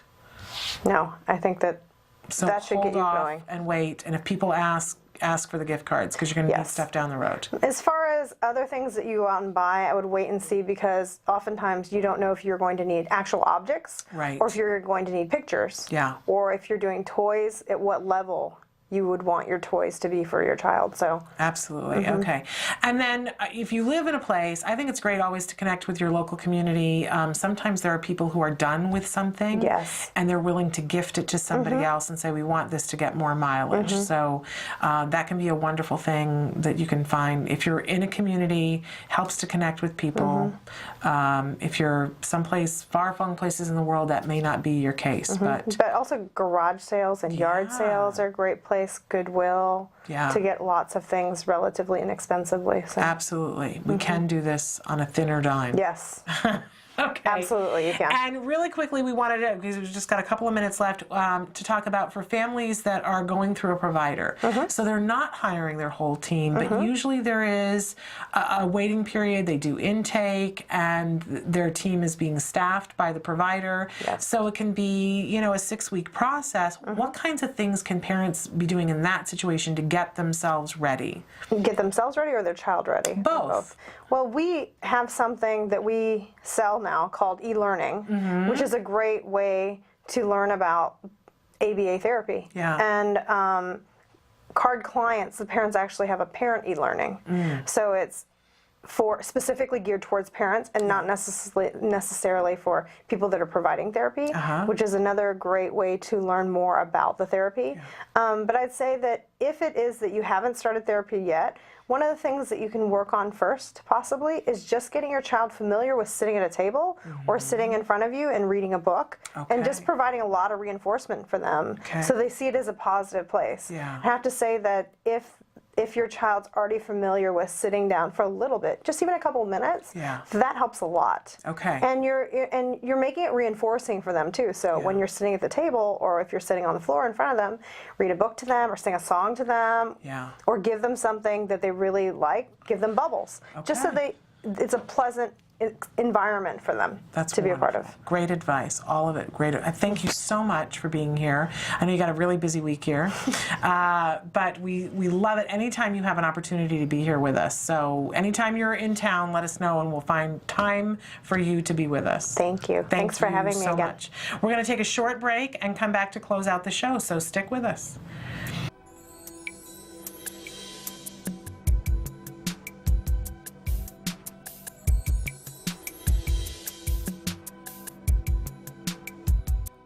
I'm here today with Sarah Cho, who is the Managing Supervisor of CARD Fresno. And she's a wonderful resource, and today we're going to be talking with her about using assisted technology.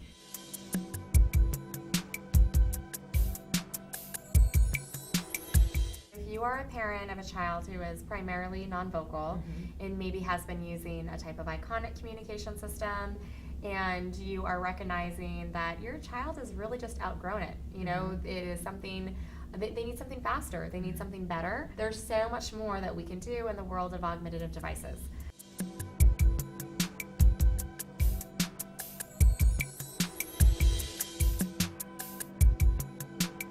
I am a huge fan of using augmentative device programs on cell phones and also on iPads. As you and I were chatting, we had just downloaded a really simple tap-to-talk program. So for this one, all a child would need to be able to do is just tap on what they wanted. I want a drink. And then that immediately pulls up a screen where there's water, juice, milk, soda, and smoothie. So maybe the child just wanted a drink of their water. Water, please. And it's that simple. And there's not a lot to manipulate. The child does not have to have really advanced motor skills at all.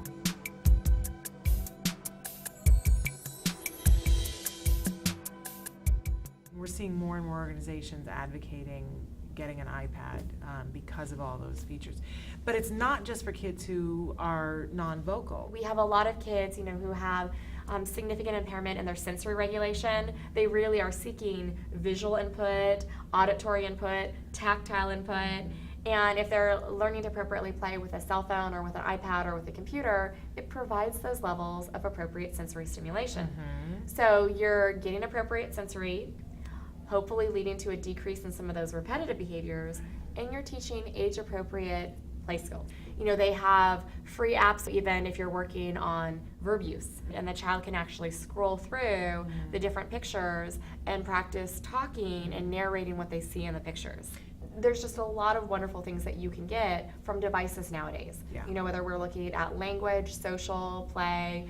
For my son, it's quite the social thing. When he sees somebody else who has one, he gravitates to them and they start playing together. It really starts the conversation with the other child. What games do you have? What apps do you have?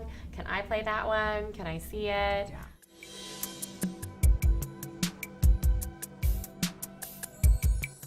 And a lot of the apps are super inexpensive or free. Or free. Which is, you can't be free. Free is good. You know, so I mean, you might have that initial investment in actually purchasing an appropriate device, but then a lot of the software or things that you need, you know, are free or relatively inexpensive. There are also some really nice applications that might be a little bit more expensive, maybe like $20 or $30, where you can essentially download the entire, for example, PEC's icon library for just that little initial, you know, investment.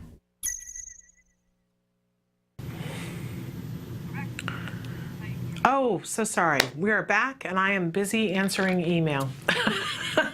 And we're at the end of the show, so it's been a lovely day. We've had an opportunity to talk to Sue Cho. We've talked about challenging behavior and some of the different issues that we face wherever we are on the spectrum and wherever we are in this journey, whether we're at the very beginning or if we are in the middle or if we're close to the end of our ABA journey or if we're all the way done. that there are things for us to do, there are responsibilities for all of us, and it does not have to be the most expensive thing.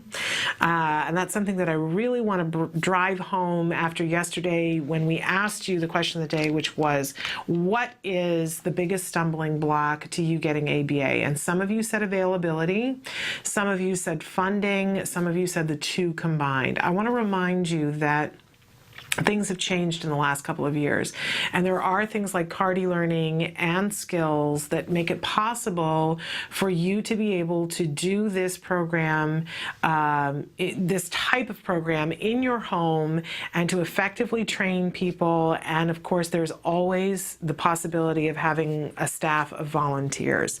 You would not be the first person to do that.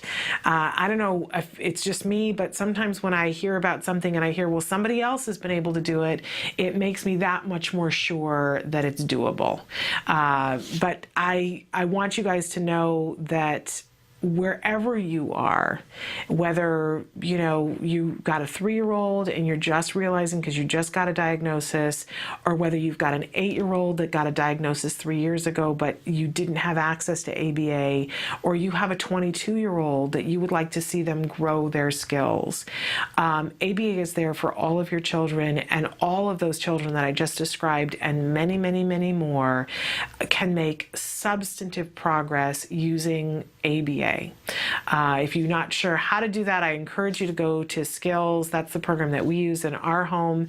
It will help give you the curriculum and be able to help you to determine what kinds of things you should be considering teaching to your child, give you teaching points. And of course, CARD e-learning puts those tools in your tool belt to help you to know how to apply these so important aspects of ABA to your individual child.